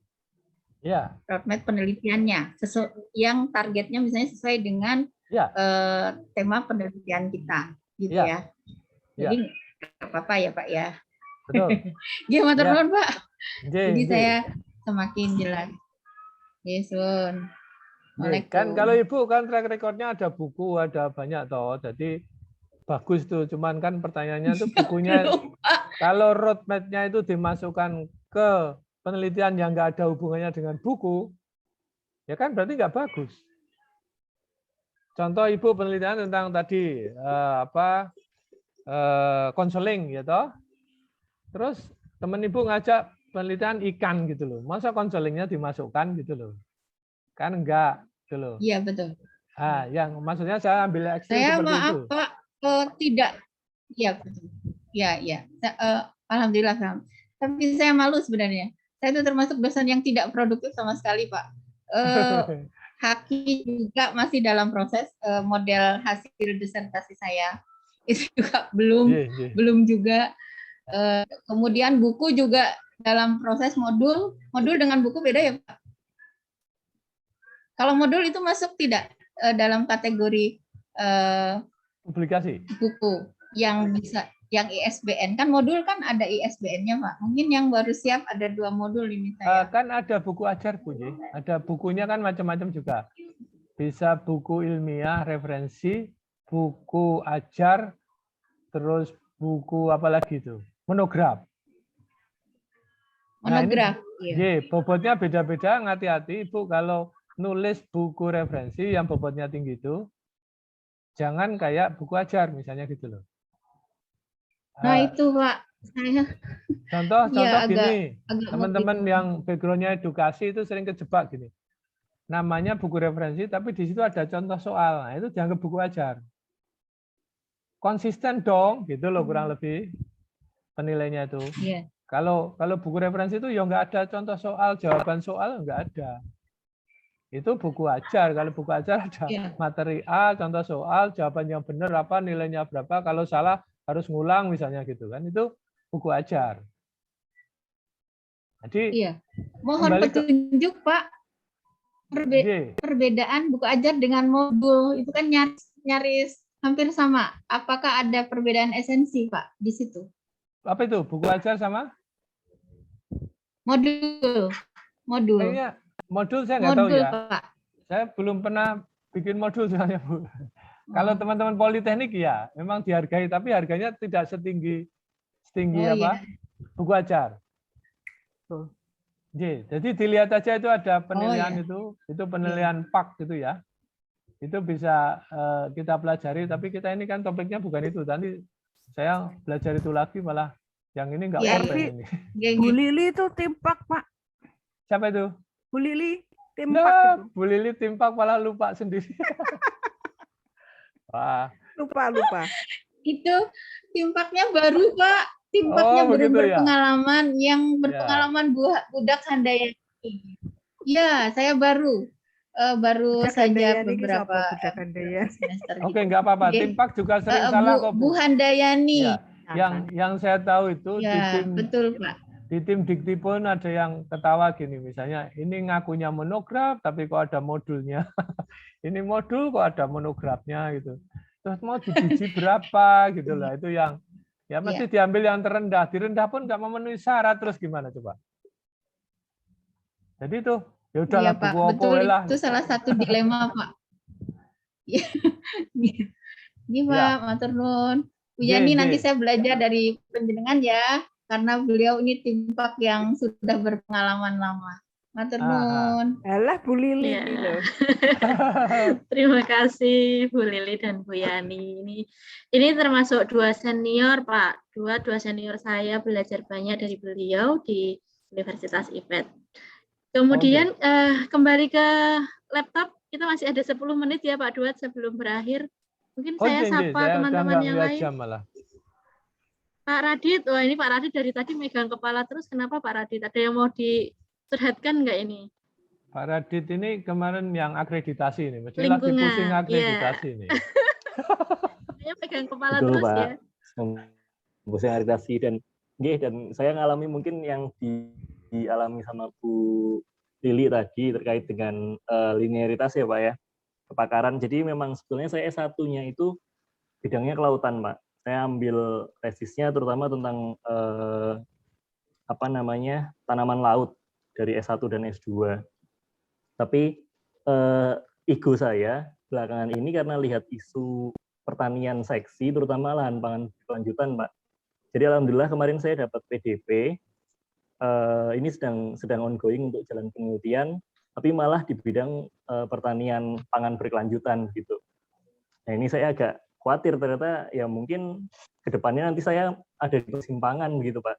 Ini saya sedang nyimak masukan-masukan jenengan gitu. Gitu sih Pak kalau cerita saya Pak. Oke, linearitas ini ada contoh ekstrim teman saya nih Pak. Dia itu manajemen ekonomi, FEB, Fakultas FEB. Ya. Dia ini hukumnya udah cukup kurang S3 toh. Ambil FEB, terus karena nabrak sini nabrak sana, cari yang dekat sama yang murah gitu. Ketemunya dia di UNJ, Jakarta. Tapi dia dari FEB loh, Fakultas Ekonomi. Masuk UNJ, ambilnya manajemen pendidikan ternyata kategorinya di sana. Langsung nggak bisa sampai sekarang ini kurang seminggu ini profesor ya. Udah habis, kurang setahun lah. Dia udah nyerah dia. Karena dianggap nggak linear. Jadi katanya gini, S3 profesor butuh S3. S3-nya harus linear. Jadi kumnya dia dikumpulkan di S2. Karena dia udah cukup toh. Bukti-bukti cukup, kum cukup, kurang S3. Jadi S3 itu kayak bayangan dulu dia kayak sertifikat. Begitu S3 langsung dong, kumnya cukup gitu loh. Untuk profesorship. Ternyata ketutup dengan tidak linear. Jadi terus dibilangin gini, kalau you pengen jadi profesor, kum yang dulu nggak diakui karena nggak linear dengan bidang ilmu. Sampai dia ini pindah fakultas. Jadi dia pindah IKIP sekarang, FKIP. Dari FEB pindah FKIP. Terus kumnya yang dulu itu nggak diakui semua. Karena nggak linear dengan S3-nya. Nah, mau jadi profesor apa coba? Profesor ekonomi apa manajemen apa manajemen pendidikan? Manajemen pendidikan. Itu betul-betul terjadi loh. Jadi kalau jenengan itu masih judul gedenya masih tanaman pangan lanjutan, tapi masih nyangkut laut tuh kalau di luar negeri nggak masalah. Nggak masalah, karena penelitiannya kalau dilihat walaupun nanti departemennya mungkin mau departemen kesehatan, bisa saja nggak tahu. Kalau di kita kan kotaknya itu kaku banget gitu loh. Jelek bisa banget kita. Ya, Pak. Jadi, kotaknya itu kalau psikologi itu nggak boleh. Oh, ini Bu Banun nih, tak pikir mau ikut nimbrung diskusi. Kepencet ternyata. Jadi kotaknya itu terlalu kaku Pak Radit. Saya menganggap terlalu kaku karena orang kelautan masuk pertanian aja tuh, loh, ngapain tuh? Padahal belajar lumut yang hidup di laut gitu loh. Jadi kan kalau dekannya kelautan Undip itu, Mas Agus itu kan pertanian background-nya. Kok bisa laut? Ayo. Iya, Pak. Dosen saya, iya, Pak. Oh, gitu ya. Emang dari Undip toh? Iya, Pak. Oke, kenalan saya Undip, banyak Pak. Banget di situ. Jadi terus poinnya begitu. Jadi linear itu ternyata bidang ilmu terakhir. Kalau S1, S2 beda itu nggak apa-apa. Ya. Tapi S2, S3 itu harusnya linear. Mulai. Nah, kalau jenengan tertarik profesornya, ya terpaksa harus segera dipikir itu. Kalau nanti penelitiannya nggak nyangkut lagi yang S2-nya, dianggap nggak linear. Kalau rumahnya masih bisa di-arguing lah secara ilmiah. Rumahnya itu maksudnya fakultas atau prodinya. Iya, Pak. Tapi topik penelitiannya itu harus linear. Jangan sampai keliru tadi. nggak manajemen ekonomi, nggak nyangkut duit sama sekali itu. Manajemen pendidikan kan terus ke kelas-kelas dia tuh, manajemen kelas. Ya bener dia nggak lolos. Oke, Mas Radit, itu kira-kira aja. Jadi terima kasih. Kalau masih misalnya harus pindah kamar, itu harus dipikir betul itu resikonya. Baik, Pak. Terima kasih, Pak. Sama-sama, Mas Radit. Oke, yang lain, monggo. Boleh tanya lagi, Pak? Penasaran soalnya. Oh, Bu Dia, monggo. Pak, seandainya kemarin misalnya dalam disertasi saya itu kalau dijadikan beberapa publikasi itu bisa banyak, Pak. Jadi karena kan penelitiannya itu kan berlapis-lapis gitu, Pak. Dari systematic review-nya, dari review-nya sampai ke adaptasi alat ukur yang 11, kemudian nanti masih membuat alat ukur komputernya, kemudian hasil penelitian akhirnya itu sendiri tuh kalau dibuat masing-masing jurnal itu bisa dapat banyak, Pak. Itu misalnya saya jadikan satu keluaran gitu, publikasi dalam 1 tahun itu yang layak, yang bisa diakui sebagai nilai PAK itu nantinya, itu kira-kira ada batasannya enggak, Pak? Apakah misalnya saya jadi 10 publikasi, misalnya tidak hanya di Q1, bisa jadi ada yang Sinta 6 misalnya, tapi jadi banyak publikasi, itu bisa nggak Pak dihitung gitu, dianggap layak gitu? Atau lebih baik saya tunggu dulu, ditunda publikasinya, atau bagaimana Pak? Mohon saran. Jadi Ibu konsultasi sama pembimbing dulu. Poinnya adalah syarat lulus itu apa, J? Kalau di saya yang tahu di Australia itu publikasi itu nggak dilarang selama kita sekolah. Malah itu menjadi nilai plus dari skripsi kita. Nomor 1, J. Terus kalau Ibu berusaha, istilahnya begini, nafsu dipotong-potong itu sekarang sama dikti dilihat betul itu. Kalau kita punya penelitian terus dipotong-potong, misalnya saya ngukur produksi dan reproduksi. Harusnya itu kalau jadi satu bagus kuat gitu. Itu tak pecah. Produksi sendiri, reproduksi sendiri. Nah, itu kalau kira-kira yang produksi pun nanti cerita reproduksi, yang reproduksi cerita produksi, itu dianggap salami namanya. Salami itu diiris-iris. Nah, itu malah dua-duanya nggak dapat nilai. Atau nilainya nggak penuh. Yeah. Bahkan kalau dinilai pun untuk S3 dua-duanya nggak layak gitu. Ada skornya, tapi nggak layak wajib kalau itu masuk Q1 atau Q2. Walaupun syaratnya cuma Q3 kan. Tapi kalau itu dianggap tidak layak, nggak dimasukkan, Bu. Skornya dimasukkan, tapi itu nggak boleh menjadi syarat wajib Q3 untuk profesorship itu loh. Oh. Nah, itu yang harus kita hati-hati. Yeah. Karena termasuk itu tadi, kalau kita ikut nulis di satu jurnal yang itu aja gitu. Tiap tahun itu aja. Itu nanti nggak boleh jadi indikator wajib profesorship-nya. Bahwa tiga-tiganya dinilai full, iya.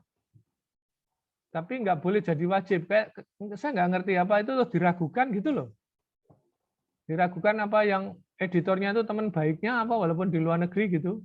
Apa sedulure gitu loh, terus aku ora percaya gitu. Itu yang bikin kadang frustasi teman-teman yang ngajukan profesorship, Bu. Masuknya di situ juga bayar, juga susah. Cuman karena udah sering formatnya kalau udah sama kan enak itu, Bu. Tapi itu nggak diterima. Ini nggak boleh itu. Bahkan begini, Bu, hati-hati juga pengelola jurnal ini. Komunikasi sejak awal kita itu dinilai, Bu, sama tim kalau untuk profesor. Jadi contoh ada teman saya itu Q2, Bu. Ajukan profesor. Kebetulan jurnalnya satu-satunya dipakai untuk syarat Q3-nya, untuk profesorship-nya. Ditolak, Bu. Terus ditanya. Alasannya silly juga, maksudnya nggak masuk akal gini. Jadi dia komunikasi sejak awal udah benar, lancar. Tolong direvisi, balik. Ada bukti emailnya kan? Kirim lagi. Yeah. Terus selamat, Anda akhirnya bisa dipublis tanggal sekian dengan bayar sekian. Oke, direspon. Udah accepted kan dari mulai submitted, under review, terus di minor review, terus di kita balik lagi untuk direvisi, revise-nya sampai 2 kali. Terus accepted, for publication. Bayar. Terus udah beres tuh. Udah publikasi, Bu. Tapi ada setelah accepted for publication itu, editornya tuh nanya lagi. Tolong datanya dikirim. Itu data dasarnya. Iya. Biar kita nggak terkesan fabrikasi. Padahal di Jepang loh itu, Bu. Tentang kegempaan. Jadi kegempaan di Indonesia. Terus kirimlah itu teman saya. Bukti emailnya itu. Jadi ketika diminta bukti-bukti keseluruhan ke tim gitu, itu dikirim semua tuh sampai yang minta itu. Nggak lolos, Bu. Alasannya apa? Loh, kalau sudah diterima ya nggak usah minta data lagi dong. Nah, ini yang salah siapa, Bu? Coba. Lu cuma ngirim data kok dianggap nggak berkualitas itu gimana? Ya, tapi personal tuh itu, Bu. Personal dan punya kuasa, kurang lebih gitu loh. Jadi ya kita harus ngikuti, makanya pengalaman seperti ini kita share sekarang.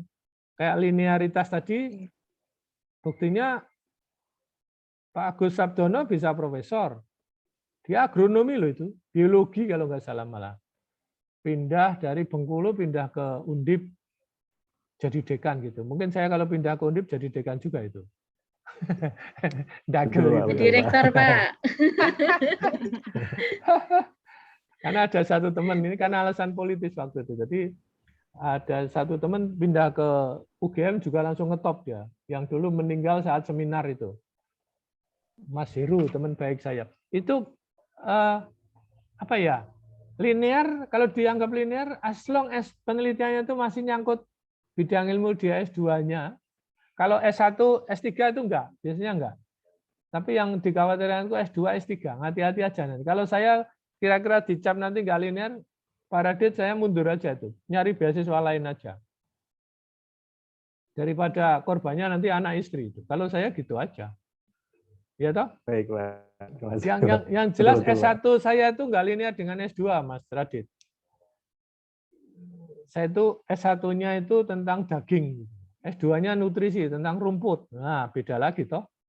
Tapi S3-nya lagi-lagi nyangkut dengan rumput lagi gitu loh, kurang lebih. Jadi linear.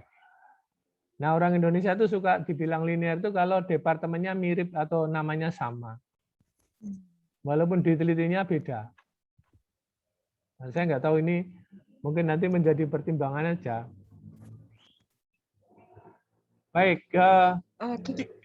Jadi ya Pak, apa yang diteliti di dalam skripsi, tesis, dan disertasi itu yang dijadikan pertimbangan ketika profesorship ya Pak ya? Berarti walaupun misalnya sama-sama psikologinya, tapi kalau jurusan, maksud saya konsentrasi yang diteliti itu berbeda, juga tidak bisa ya Pak? Nah, saya nggak tahu bidang ilmu ibu itu seberapa tajam ngirisnya itu loh. Saya selalu mikir gini, antara kedokteran jiwa ya sama psikiater itu tipis nggak bedanya tuh. Obatnya sering sama, orangnya beda. Yang satu dari dokter jiwa ngasih obat, yang dari psikolog yang konsultasi itu ngobati kejiwaannya. Ya. Itu sampai yang di UGM itu nggak masalah. Tapi dosennya loh. Kalau linearitasnya saya nggak tahu. Karena dia berpadan sama dari Fakultas Kedokterannya Columbia sana, Amerika. Itu menyelesaikan orang sakit gila, sakit jiwa, baik karena traumatik gempa. Ini kebetulan yang di Semarang yang kejadiannya nih. Traumatik karena ada rob itu loh. Iya. Kan ada kampung yang tinggal kelihatan jalannya itu. Iya. Nah, orang yang sudah deket rob itu stres ternyata, Bu. Iya, benar. Ya, bahkan ada yang rumahnya sudah hilang pun sering dia datang ke situ meninjau rumahnya dulu. Karena jalannya belum tenggelam. Nah, itu dikerjain itu ternyata stresnya sama dengan antara yang sakit gempa di Jogja, sakit rob itu sama tsunami di Aceh. Iya. Kita lihat apa hubungannya nih?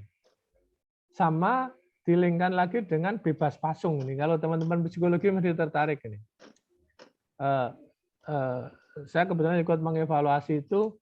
Yang menarik ada begini, di depan Akabri Magelang itu, saya background-nya Magelang kebetulan, depan Akabri Magelang Tidar itu ada perumahan. Dievaluasi sama orang kedokteran UGM, dari 2.000 orang di situ itu ada 20 yang harusnya masuk rumah sakit jiwa. Tendensi harus dirawat sebetulnya, harus konsultasi atau diobati. Dan itu kalau naik angkot dari depan Akmil itu ke Rumah Sakit Jiwa Pusat Magelang itu, RSJ, itu naik angkot tuh ada. 20 orang itu nggak dilakukan loh, Bu. Jadi awareness kita terhadap orang yang mempunyai mental health problem gitu ya, itu nggak diopeni loh, Bu. Itu belum yang sudah masuk rumah sakit jiwa pulang, dianggap orang gila, itu gila lagi loh itu. Ya. Stres lagi tuh. Yeah. Karena mungkin ada trigger-triggernya, Pak. Jadi muncul lagi. Betul.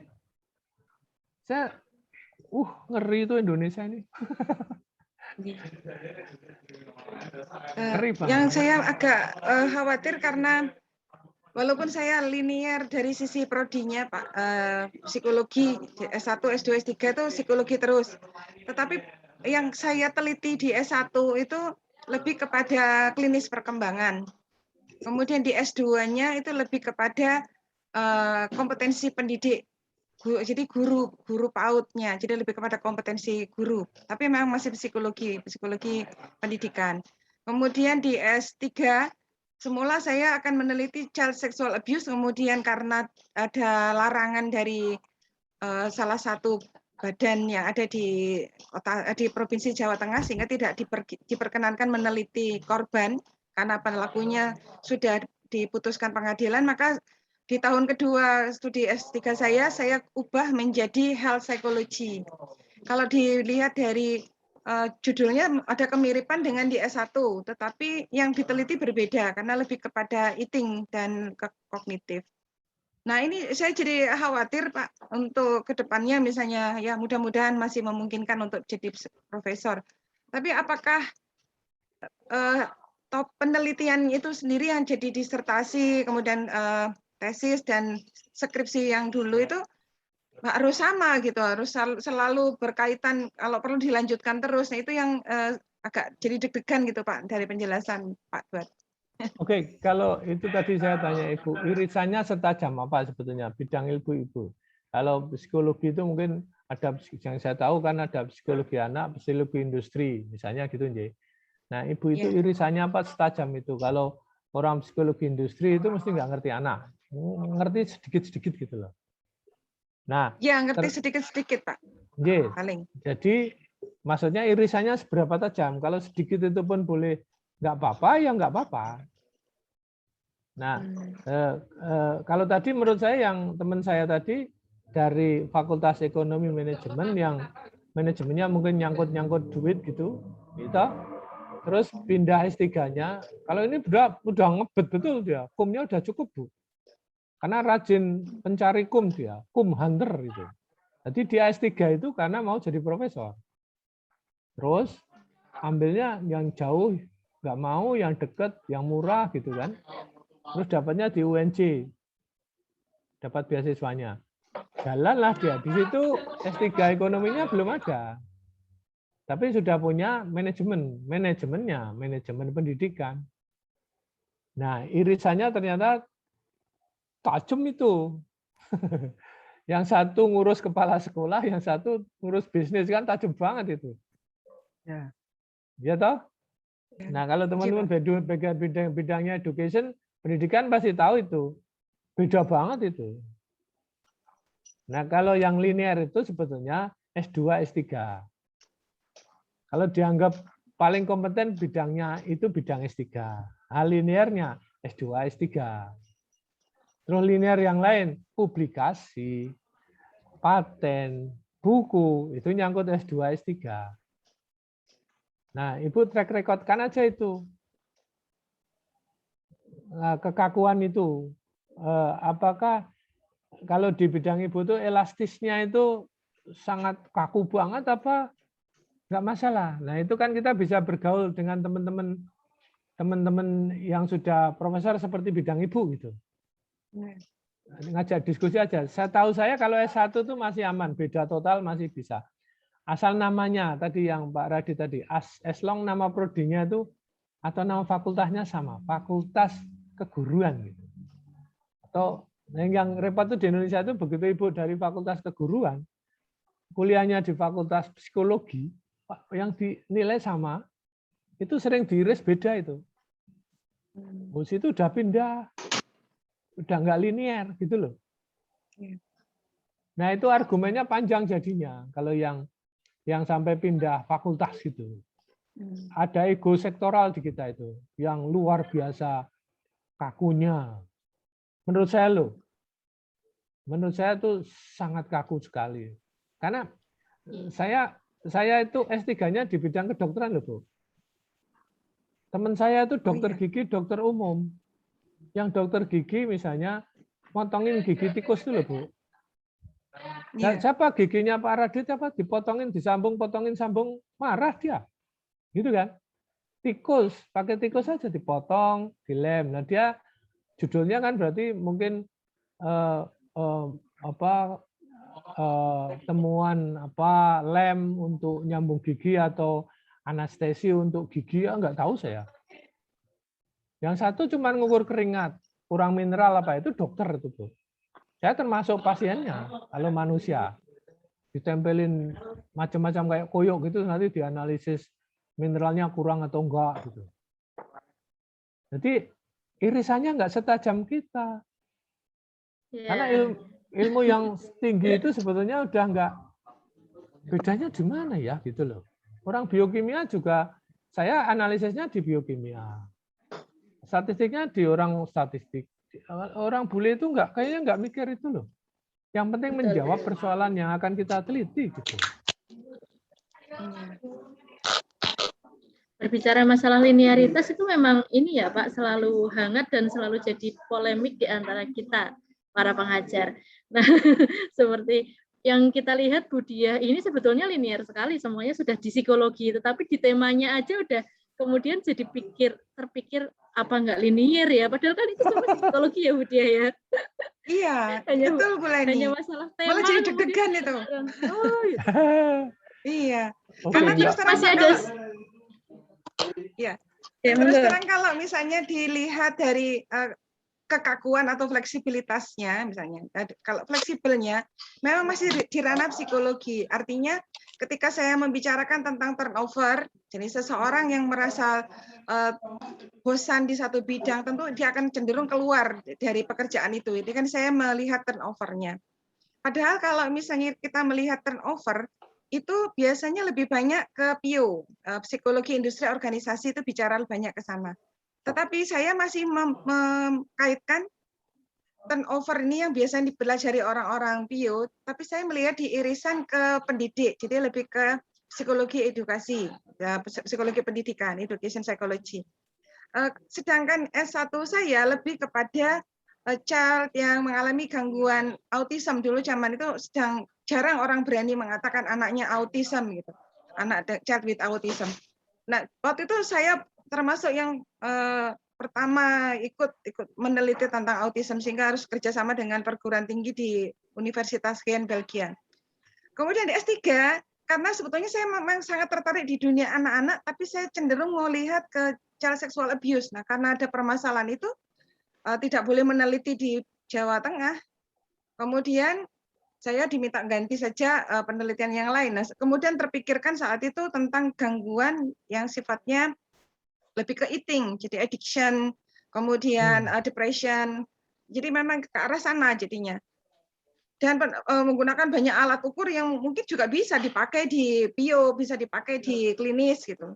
Ya, yang saya khawatir yang tadi Bapak sampaikan mungkin Pak Duet, mungkin saya harus banyak bicara dengan para profesor psikologi karena ternyata saya jadi deg-degan ini, wah S1 saya kemana, S2 saya kemana, S3 kemana gitu topiknya, walaupun linear psikologi memang sama-sama psikologi, tapi tidak satu, yang satu lebih S1 lebih cenderung kalau misalnya saya buat kaku itu lebih ke psikologi perkembangan yang klinis, clinical lebih ke ya klinis, tapi yang di perkembangan karena menyangkut autism. Kemudian yang di S2 itu lebih ke psikologi pendidikan, tapi lebih ke PIO. Gitu. Sedangkan di S3 lebih ke health psychology. Nah ini jadinya deg-degan nih Pak. Tetap semangat Bu, semangat menuju profesor, insya Allah bisa Bu Dia. Amin. Doanya Jadi, begitu Bu. Kalau saya ngukurnya paling gampang gini Bu, Ibu masuk rumahnya siapa gitu. Ibu lahir di rumahnya apa? Prodi apa? Saya prodi psikologi. PAUD. Oke. S2-nya prodi apa? S1-nya ya. S2-nya psikologi. Prodinya apa? Prodinya psikologi. S3-nya prodi apa? Psikologi. Udah, Tuh, aman. kan, nggak ada masalah Bu. Oh, amin. Iya, kalau rumahnya sama, kemungkinan di IEL kalau pindah kayak Pak Radit tadi kan mungkin pindah prodi, pindah fakultas gitu. Itu agak susah belanya itu. Karena yang menilai itu ya nggak biasa dengan kamar yang berbeda tadi. Padahal satu masalah itu bisa diselesaikan oleh banyak prodi loh. Iya, Iya betul Pak. Dan Betul sekali Pak, setuju. saya tahu persis kalau Apalagi- satu masalah diselesaikan oleh satu prodi itu bisa nggak selesai loh, Bu. Benar, setuju Pak. Gitu? Ya, saya harusnya kerjasama dengan Pak Radit Pak untuk melakukan penelitian child sexual Bisa. abuse saja kedengarannya seperti itu. Tapi itu kaitannya dengan lingkungan sangat erat itu sebenarnya. Pembagian kamar, pembagian orang-orang di lingkungan, Iya. Kalau geografi juga masuk sebenarnya bisa itu. Wah, enggak aja. sebentar lagi akan tercipta tim-tim riset luar biasa ini. Berkat Pak Duat ini. Iya Pak, Kolaborasi asik sekali. sudah materi. mulai, iya, kolaborasinya sudah mulai muncul Pak Duat. iya, roadmap-nya kan saling memperkuat jadinya. Begitu. Jadi Bu Dia nggak usah khawatir lah. Kalau saya khawatir Ibu malah stres, imunnya turun, sakit. Gitu. Iya Pak, Paling gampang gitu. tetap semangat. Pokoknya usaha itu jangan sampai terus Gusti Allah itu saya yakin Bu sayang sama kita. Kalau toh kita nggak jadi profesor itu bukan apa-apa. Mesti Gusti Allah itu ada cara lain untuk menjadikan kita itu profesor yang lain gitu loh. Amin. Ya Saya tuh Pak. selalu percaya begitu Bu. Kalau sekarang misalnya Ibu kerja sesuatu nggak dibayar, itu ada track record terus yang akhirnya Ibu bisa ngumpulin jadi CV. Kalau dijual nanti di antara teman-teman Ibu yang paling laku gitu. Itu Pak tampaknya yang saya tidak teliti karena membuat CV itu bukan pekerjaan yang saya sukai. Jadi kadang-kadang tuh CV dari zaman tahun 2015 sampai sekarang itu nggak berubah-berubah Pak, walaupun banyak sekali yang sudah saya lakukan Pak. Tapi nggak tercatat Pak. Kayaknya tahun depan ngundang Bu Leni, ngundang saya lagi how to make CV gitu. Good CV. Betul Pak. Ya Bu Leni. Karena Siap. Baik. saya pernah konsultasi CV itu sampai 4 kali Bu, sama ahlinya. Ya, terus kebetulan yang saya lamar tuh nggak ada hubungannya dengan pertanian peternakan, nggak ada sama sekali. Tapi saya punya pengalaman untuk perencanaan pendidikan tinggi gitu loh. Yang tak jual apa? Ya jangan risetnya, track record yang lain. Gitu. Yang saya tadi cerita ke Bu Leni tadi loh. Kalau Ibu pakai standar CV-nya Dikti itu yang dari mulai lahir kapan, pangkat, seminar itu. Lah Ibu nggak ditanya seminarnya berapa kali kok. Ibu ditanya kepakaran untuk child abuse tadi misalnya. Ya Ibu sombongkan, istilah saya disombongkan ya. Di highlight semua yang ada link dengan kalau Ibu ditanya orang bidang itu, Ibu paling dipercaya. Itu. Nah, siapa? Ditonjolkan itunya aja. Nanti kalau Ibu punya waktu kita share di situ pengalaman bagaimana membuat CV. Hurufnya aja udah tertentu, Bu. Oh. Contoh tidak Ibu bebas kalau ya, Pak, tidak Times New Roman. yang cantik. Supaya Contoh misalnya Bu Dia, Bu Leni, Bu Dwi AC itu Pak Radit nulis bareng gitu ya. Bu Dia itu penulis nomor 4. Ibu tuh fontnya kalau yang lainnya 12, Ibu tuh 18. Yang namanya Bu Dia Gus Biantari itu 18 fontnya, mentungul sendiri gitu loh. Itu contoh itu, nonjolin walaupun kita nggak penulis pertama, Tapi Ibu harus terbaca sebagai Diah Kusbiantari penulis apa gitu loh. Jangan fontnya sama semua. Ya orang nggak ngelihat mana ini. Saya harus nyari-nyari nih. Bu Diah Kusbiantari yang mana? Penulis 1 atau 2 nih. Itu bingung kan? Di highlight ya Pak ya.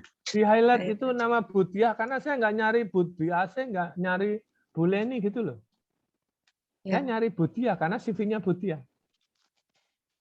Itu contoh aja dari tampilan Salah tuh. satu trik. Kalau bisa berkedip itu Bu Diah. Glowy.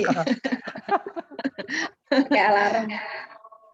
Baik Kira-kira Pak Duet, begitu. Bu Diah. Nggih, terima kasih banyak ini. Terima kasih. Obrolan tentang linearitas itu memang luar biasa gayeng ya kalau bahasa kita. Mungkin saya mohon izin Pak Duet, satu pertanyaan terakhir dari teman kita. Ini Bu Dewi sudah chat dari tadi nih, menunggu giliran. Ini satu sebelum kita tutup acara siang hari ini kita beri komentar dulu atas pertanyaan Bu Dewi dari STI Pak Duet. Ini juga masih sama kebingungannya tentang linearitas. Bu Dewi boleh muncul, Bu Dewi? Oh, ini ada di chat ya? Maaf, Ya, Bu. ada di chat. Kameranya nggak bisa, Bu. Enggak apa-apa, suaranya bisa masuk. Ya. Suaranya. Ya, Nah, mohon ini izin saran Pak bertanya. Duet, bagaimana ini Iya, Pak Pak. untuk Bu Dewi, Pak? Oke, kalau ini saya baca ini bunyinya dari Prodi Sistem dan Teknologi Informasi TI, Bu. Nggih. Teknik elektro. Dalam banget saya bagusnya di bidang elektro apa, di bidang teknik informasi untuk mendapatkan jablonnya dan seterusnya. Jadi home base itu kadang-kadang kita lupakan juga nggak apa-apa loh. Oh, nggih gitu, Pak. Agak jahat dikit tuh.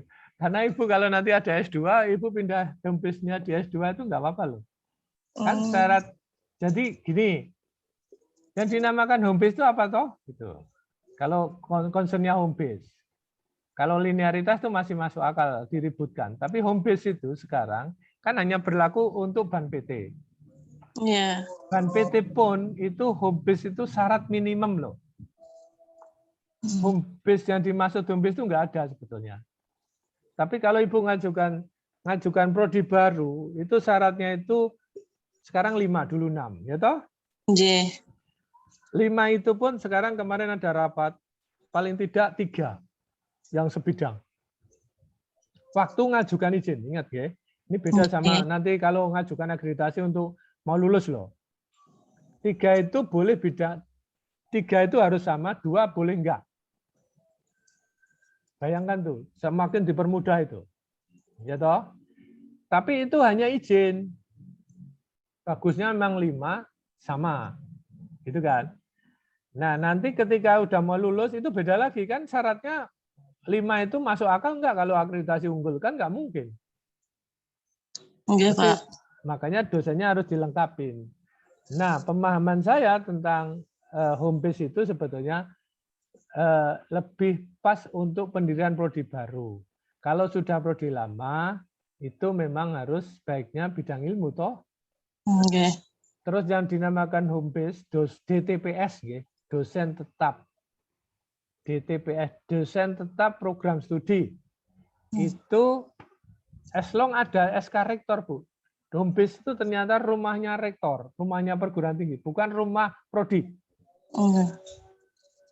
Nah, tapi rumah prodi itu minimum boleh. S2 5 gitu. Tapi yang ngajarkan tetap DTPS, seluruh penghuni SK rektor itu, penghuni IFET. Itu bisa 20 ngajar di yang 5 tadi. Nambah yang 5. Boleh itu. Jadi nggak usah khawatir tentang home base sebetulnya. Yang saya khawatirkan memang linearitas. Kalau Ibu nanti kan karir tertinggi kan itu profesorship. Nah itu baru dipermasalahkan itu. Karena di tempat kami itu banyak Bu yang home base-nya bidang peternakan misalnya. Itu pindah ke S3 lingkungan atau S2 lingkungan. Karena di sana nggak ada orang. Di aku untuk ngajukan pertama itu. Kebetulan penelitiannya tentang cacing gitu. Jadi oke lah, peternakan padahal dia cacingnya untuk pakan ternak, tapi ya nyangkut-nyangkut lingkungan lah gitu. Itu boleh. Itu loh. Akreditasinya juga bagus karena DTPS-nya kan dia ngambil dari ekonomi, ngambil dari kehutanan, ngambil dari pertanian, ngambil dari biologi, kimia, ngajar di lingkungan. Nggak apa-apa itu. Nggak apa-apa. Kalau dari sisi peran ibu itu nggak masalah sama sekali tuh. Gini Pak, mau tanya lagi, kemarin kan akreditasi sudah memutuskan. Nah, untuk memenuhi penilaian akreditasi, mau nggak mau saya membuat penelitian yang berhubungan dengan prodi STI, misalnya dengan keamanan informasi. Waktu S2 saya kan penelitiannya mengenai pengolahan citra digital. Itu kan beda Pak. Jadi pas waktu akreditasi saya membuat artikel yang disesuaikan dengan tempat home base saya mengajar gitu Pak. Oke, kalau artikel sepertinya Ibu agak bebas sebetulnya loh. Oke. Yang penting itu risetnya itu sesuai dengan roadmap atau visi misi tujuan sasarannya universitas. Atau fakultas. Jadi Ibu jangan ikut-ikutan terus terjebak karena Ibu di lingkungan kayak tadi contoh saya itu teman saya yang peternakan ngajar dia malah di home base, istilah dulu itu home base-nya di lingkungan. Di S2 lingkungan, gitu J. Itu penelitiannya tetap ayam, tetap itu nggak masalah Bu. Toh ada teman lain yang penelitian lingkungan, teman kehutanan, teman ekonomi gitu loh. Yang ngajar itu nyangkut-nyangkut lingkungan. Pak Tersuan Pak atas informasinya pun. Sami-sami Bu. Ini ngomong-ngomong tentang kajian pustaka kok sampai mana-mana ya boleh. Nggak sewu Pak. Mumpung ada pakarnya Pak Duet. Saya nggak apa-apa, saya kebetulan saya nggak ngerti gitu J. Jadi yang penting kita itu kayak resourcefulness lah, berguna untuk semua gitu. Pak Tersuan Bapak.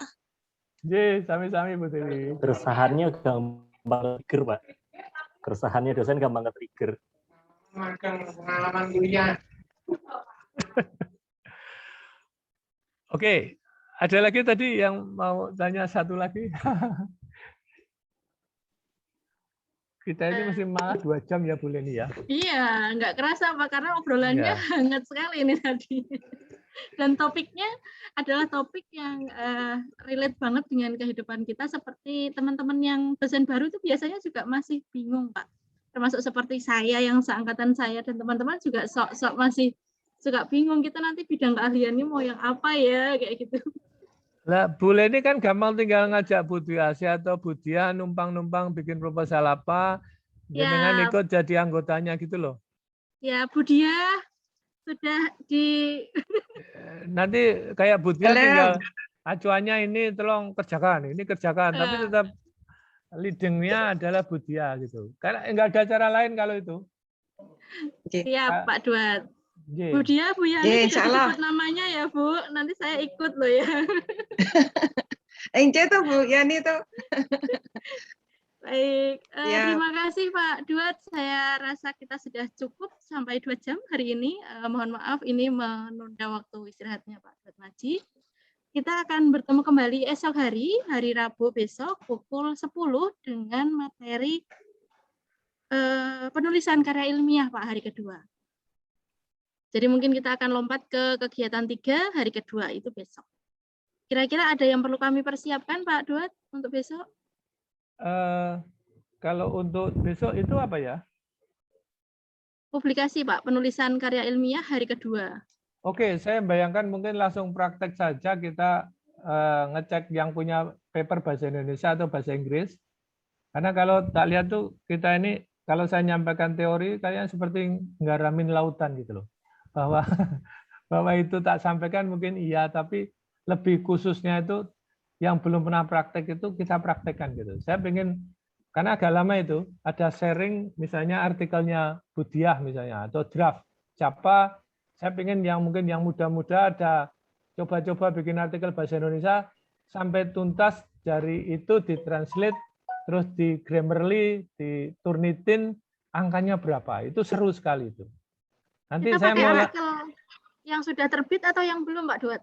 Yang mau terbit, yang belum terbit. Yang mau terbit. Ya. Kalau mau main-main yang sudah terbit tapi sama penerbitnya nggak diturnitin juga nggak apa-apa. Oh iya Pak, saya ada. Siap. Sudah ada volunteer ya untuk besok ya. Siap. itu kita bedah. Jadi besok itu ya. Saya nanti Langsung nyampaikan, kita bedah dan kita klinik ya Pak ya berarti. ya, tapi bukan bedah substansi ya Bu ya, karena mungkin nggak ada sebidang Ibu. Ini. Jadi lebih ke menggunakan paper Ibu itu, bayangan saya langsung endingnya itu nanti Ibu itu nilainya berapa sih gitu. Ya, terutama sampai ke turnitinnya, plagiarismenya kita lihat dulu Pak. Itu dia, yang saya maksud itu. Ya. Tapi Ibu nanti jangan stres kalau nilainya rendah banget Bu ya. Nggak apa-apa Pak, nggak apa-apa, santai saja Pak. Ya. Bu Maria tadi hendak sampaikan apa Bu Maria? Bu Maria jaringannya. Bu Maria, ya, Bu Maria tadi kelihatannya ada yang mau disampaikan Pak. Tampaknya beliau karena kalau di tempat tertentu seperti di rumah beliau, di kediamannya tuh sinyalnya kurang bagus karena letaknya tuh kayak cekungan gitu. Ya. Wah, ini nggak linear dengan kegiatan kita dong. Hanya masih linearitas. Iya, Ibu Maria sudah terpental nih. Iya, malah terpental. Baik, Bapak Ibu, nah, itu dia.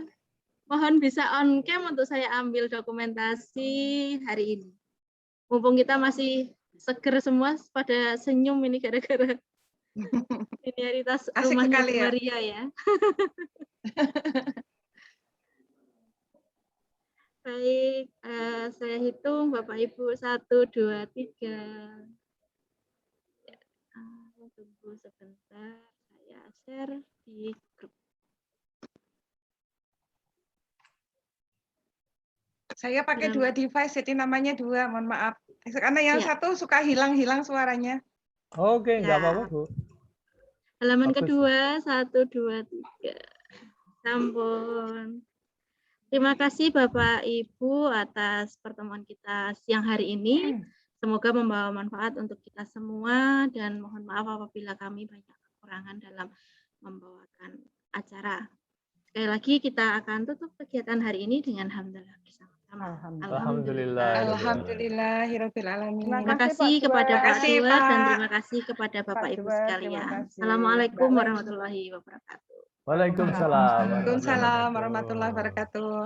Mohon materinya menarik. Sip Ibu, besok bawa penyakit yang lain Bu. Ya. Terima kasih Pak Duat Maji. Ketemu besok. Biar ada obatnya. Terima kasih. Izin lift. Terima kasih Pak Duat. Sama-sama Ibu. Pak Duat matur nuwun, Bu Leni. Ya, siap. Besok pagi pukul 10 ya Bapak Ibu. Siap. Siap. Assalamualaikum Pak Adi. Waalaikumsalam Bu Leni. Oh, tadi nggak ada suaranya sih, udah mau selesai baru bersuara. Iya, suaranya ngumpet.